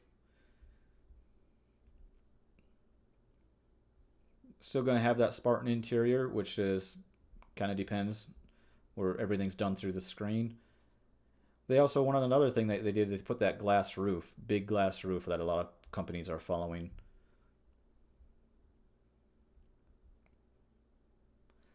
So Toyota, Lexus, and Subaru, they're electric cars, most except for the Highlander, I think, but they share like the same platform. They changed the top, but they share the same platform. So let me click over on this here. One of the things about Toyota, though, they've been really laggards. Toyota, Lexus, and Subaru. Toyotas have been very publicly against EVs with lobbying against them. But 2026, they finally seem, Toyota in particular, seem to have a competitive offerings that I think will appeal to a wide range of customers. They have about 4 electric vehicles coming this year, and they finally have decent range, decent charging, decent features. So there's the joint partnership. Primarily, they've been compliance cars versus a real concerted effort. But this year, I think they're actually getting, if you want a Toyota, Lexus, or Subaru, I think they're actually just fine, in my opinion. So Lexus here, this is going to be a medium luxury SUV from 48,000 to 53,000. The range is all right. The charging is good. Speed is good. They have the Android Auto and such in there. What it looks like. There you go. You can see the interior here. Kind of funky. One of the complaints I hear about Lexus, Toyota, and Subaru is this is wider than it needs to be. You'll see it particularly in the Toyota, if I remember, that people have it interact with their knees a bit. But basically, I think these are just fine. You could say adequate or just okay vehicles. These three vehicles. They're getting the NAC support on pretty much all of them, as far as I can tell, and that CarPlay and everything. Subaru here, so they also lackluster, but should have 4 decent enough EVs by the end of 2026. All of the Subarus are all-wheel drive and nature focused. And I had put this like this, TS Subaru Solterra, so just you can kind of see that they're the same car company. But this is what the Solterra looks like. And this is a medium SUV, about 40,000 to 47,000, decently equipped. So similar range, similar charging speed. So you can see here, I'm just going to go through all of these. So, the Trail Seeker and Subaru Uncharted. Decent range and charging speed because they're similar platform. So let's see here, move on down. Different versions. I think the Touring XT is the ones you actually get to a vehicle that actually want. That's about 47,000 once you're talking there. Nice website. Here you can see a little bit more how this juts out. Nice, easy website, easier to scroll around than some of these websites that don't really have these 3D looks. Here's the Trail Seeker. It's pretty much a bigger version of the Solterra, a little longer. Toyota has their own version.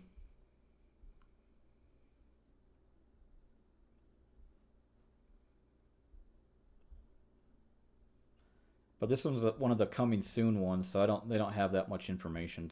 They say spring 2026. And Uncharted is like a small SUV from $37,000 to $43,000. Same decent good range. And that's what it's looking like. If you want a small SUV, I think, like I said, be perfectly fine, fine cars. I didn't see many complaints about reliability or anything like that. They seem fine. They seem kind of funky. funky looks, but they're making them look better in my view.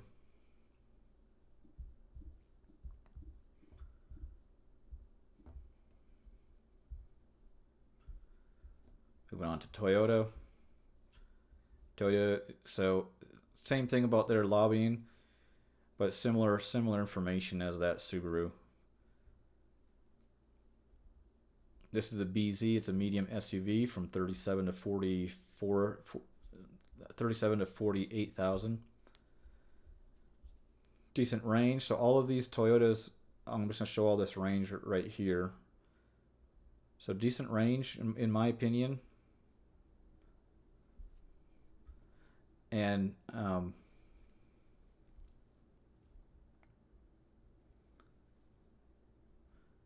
so what they look like. They used to have these not color matched, so now they color match them. They might cost something to color match them, but looks a lot better than they used to. Here's that. There we go. Same console that I said about some people worrying about hitting their knees. They say it's wider than it needs to be. But it's perfectly just fine car.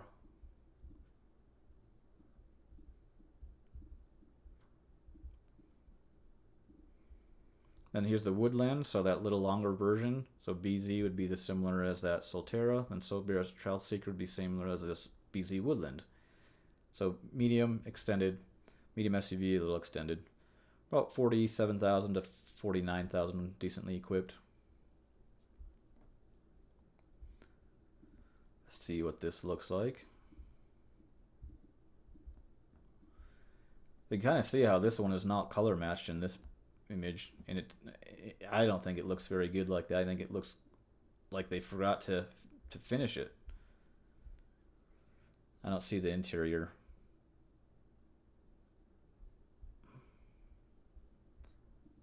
I think this may be because it's coming soon, but there's what the interior looks like. CHR is a small one, kind of like that other, the smaller Subaru. From about 39,000 to 42,000. You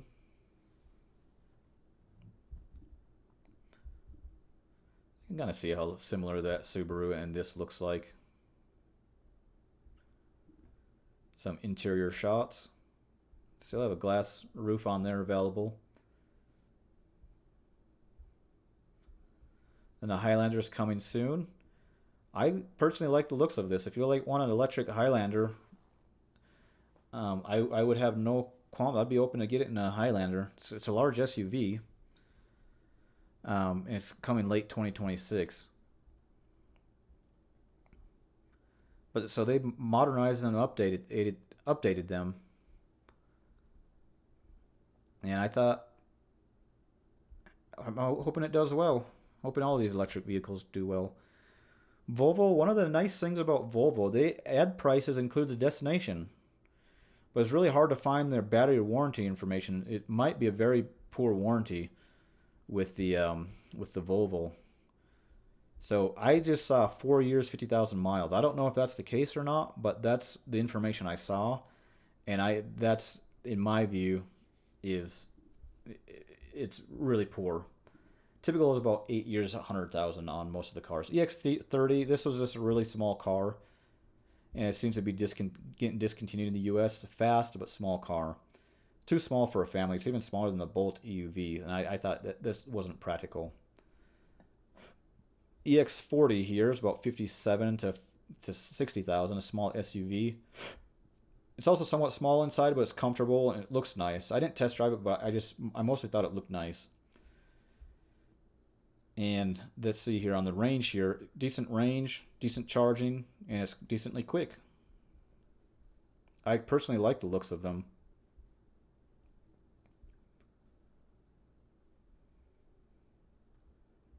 Got that glass roof available.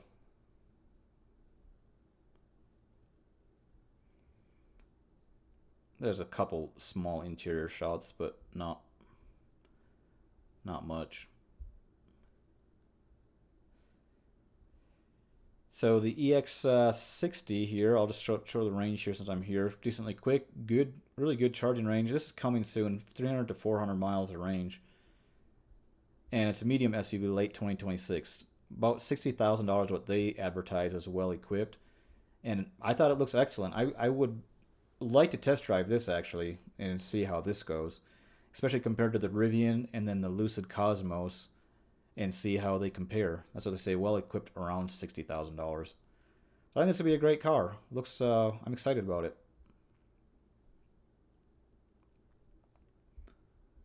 Looks comfortable.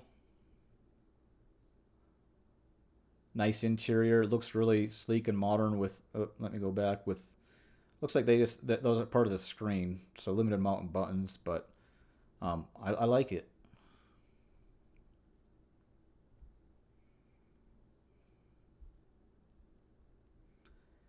EX90 is existing one from about 78 to 86,000, large SUV. Still a good, it's a decent range, good charging speed, and decently fast. This would be a fun car, fun large SUV, large family SUV.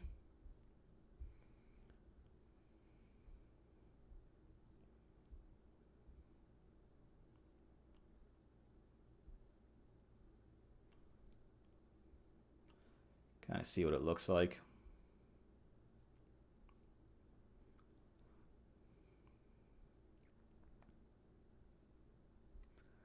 I guess for all of these I could have clicked interior, but it's not really needed. Oops. I think it looks sharp, looks nice. I'd like one. Volkswagen is the last platform. So Audi, Porsche, and Volkswagen all use, they're owned by the same company. Volkswagen Group owns these.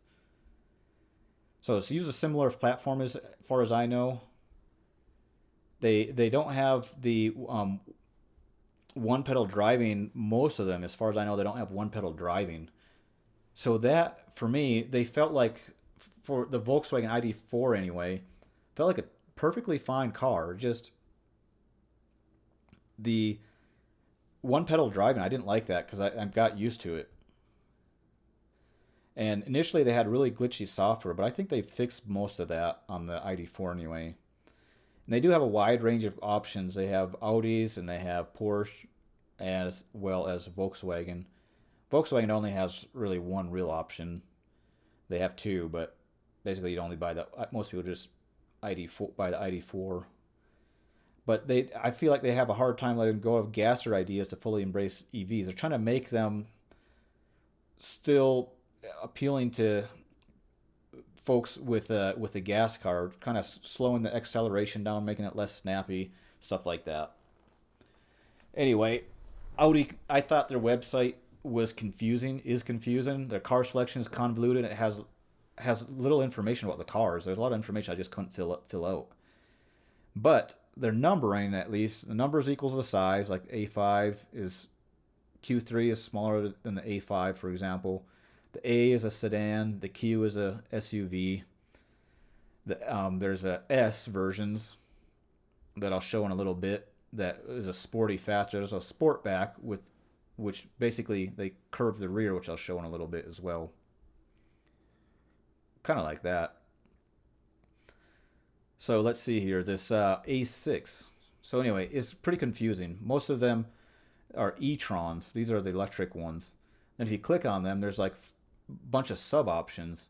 If I were to click on, this one has 2 different models. This one has 4 models, for example. So you can see here on this one's the Q6, an S sporty SUV, and this is a Sportback. You can see the curve is different than the SQ6 or the Q6. These are the same, and then they have a sporty Sportback. So I thought it was confusing, personally, but anyway, we'll start with this A6, and I put them all just on one links, basic A6, S6, Sportback. This starts about 68,000 to about 75,000, decently equipped. It's a medium luxury sedan, really. And I didn't find the range on these for a number of these Audis. Yeah, I didn't find the range, but fast charging and it's a quick car.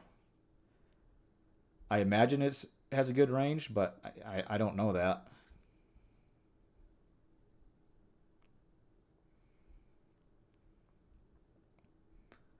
Decently equipped. Of course, it's a luxury car, so you kind of expect that.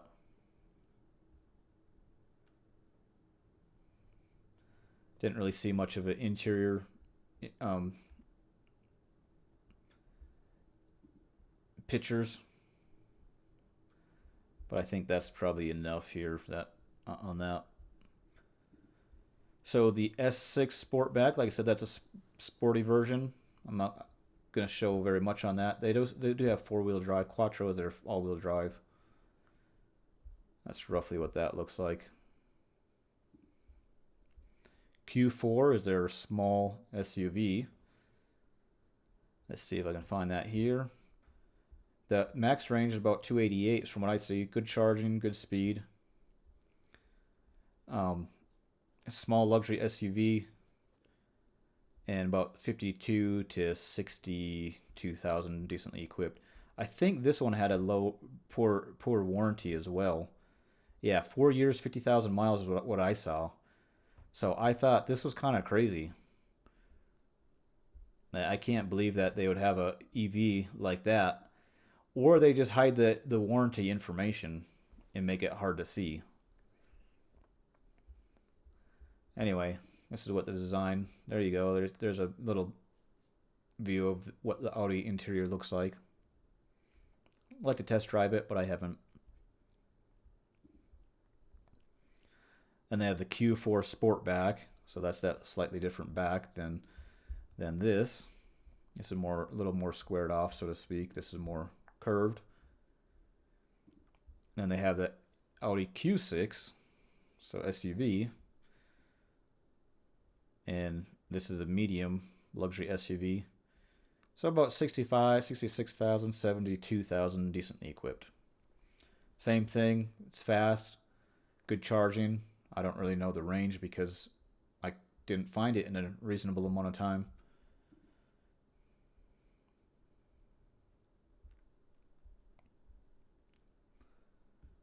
So, oops.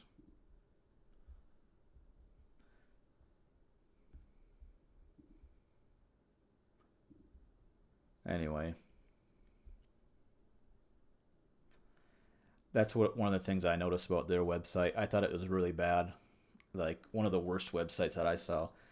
On the other hand, Tesla's website is good, Rivian website is good, Porsche website is good, and it's funny to me because Porsche and Audi are owned by the same company. So anyway, so here's the SQ6, so the sporty version, and then the Q6. There's a really easy way to see the Sportback versus the non-Sportback. Then the SQ6, so that's just the sporty version of that. And they're all related. And then there's going to be the S and the RS will be the last two of here. S is the luxury large sedan.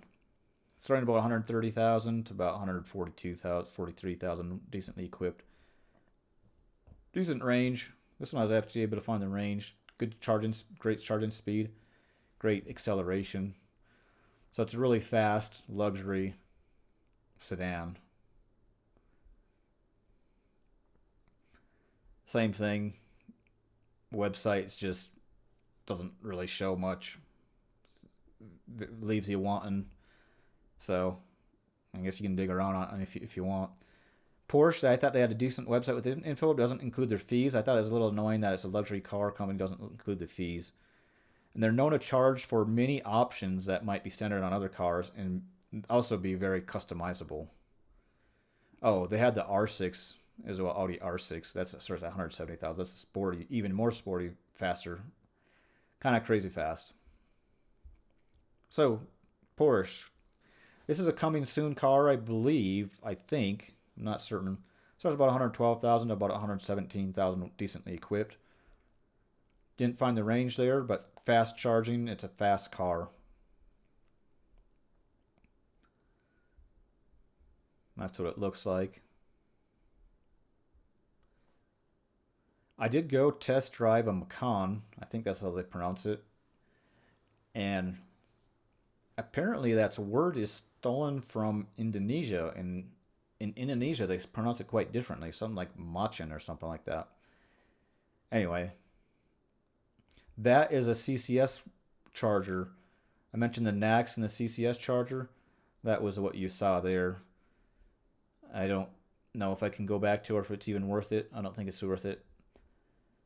But they have a whole bunch of info and pictures and makes it a little easier. You can see what the cockpit looks like in there. I think they call it cockpit. That's probably where I'm getting that word from. And anyway, you get that luxury vibe. One of the things that I did notice is they have the subscription cost. They include 10 years when you buy the car, which I thought that was a nice touch.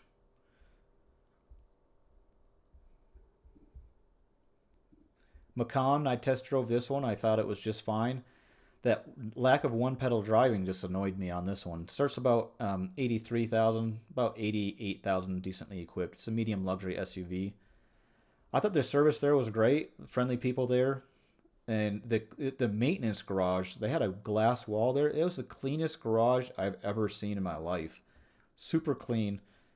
The car, nice seats, feels luxurious, smooth acceleration.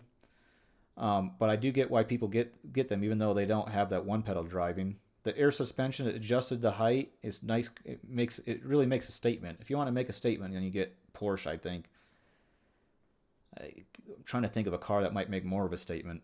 Maybe Cadillac would be up there as well. Anyway, you saw a bunch of different cars. Plenty of space for a small family. I like that there wasn't too many buttons, and while it felt partitioned, it wasn't as bad as the Optic. Bumps and potholes were still felt. It's probably the second smoothest after Rivian. It's quiet even at 70, but I didn't drive it long enough to really see exactly. I like the color. It was kind of a neat color with the light interior. Kind of a deep dash. The hood was unobtrusive, so you didn't really notice the hood much.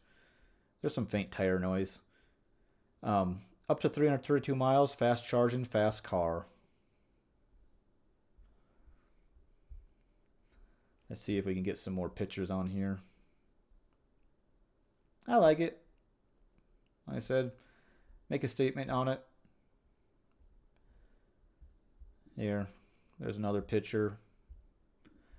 There's the interior.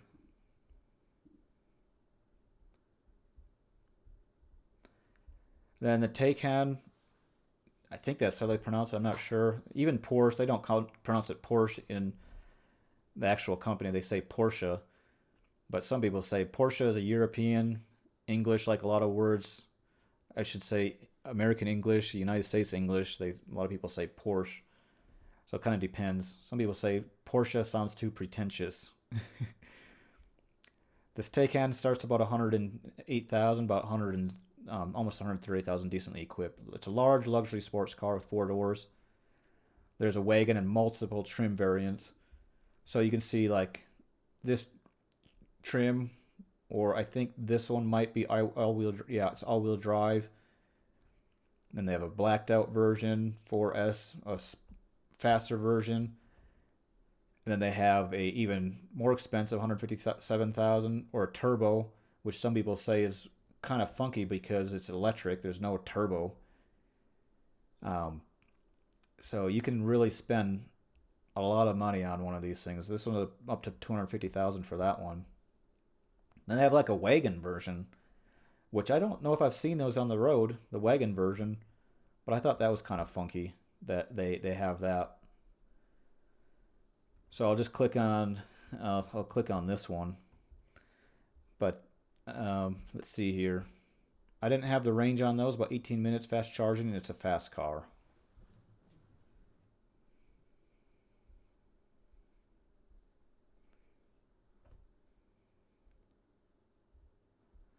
There we go.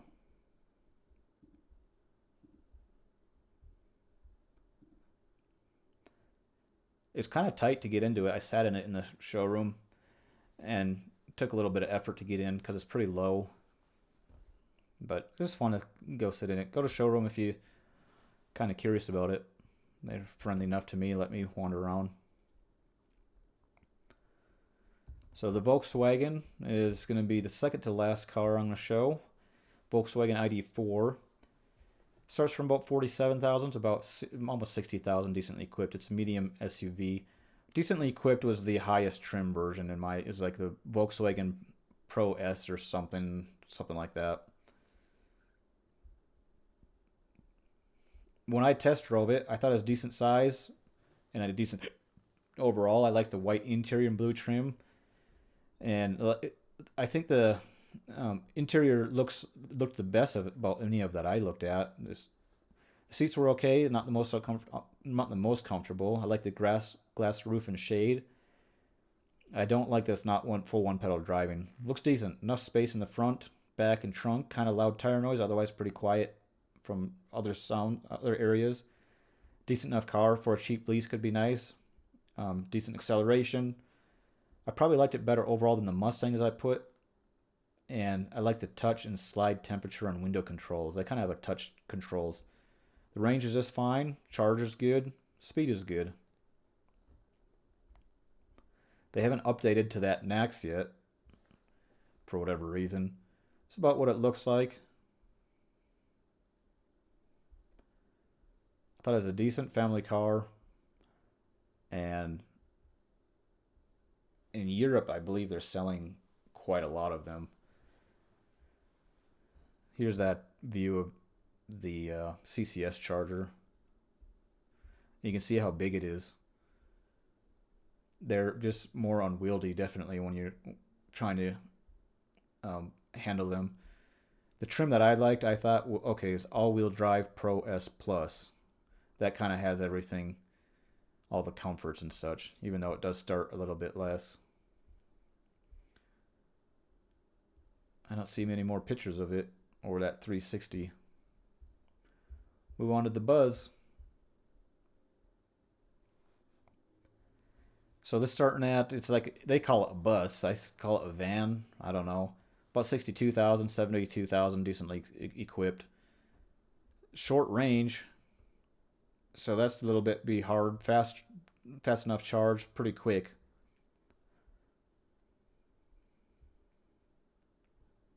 Got a panoramic roof available.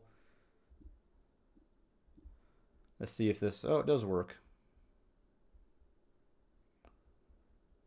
So that's about what it looks like. I don't see the interior button.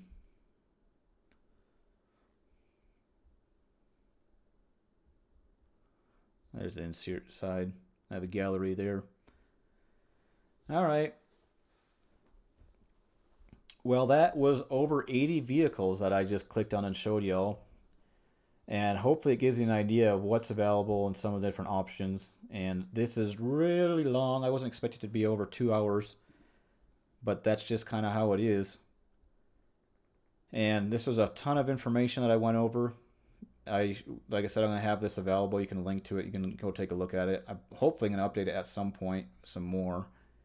But it's also a lot of information. So I'll just see if I have much interest on doing it and how that goes. Regardless, it'll be up, this version, or pretty close to it, will be available here. Thanks a ton for watching. Have a good day. Hopefully it helps out with something.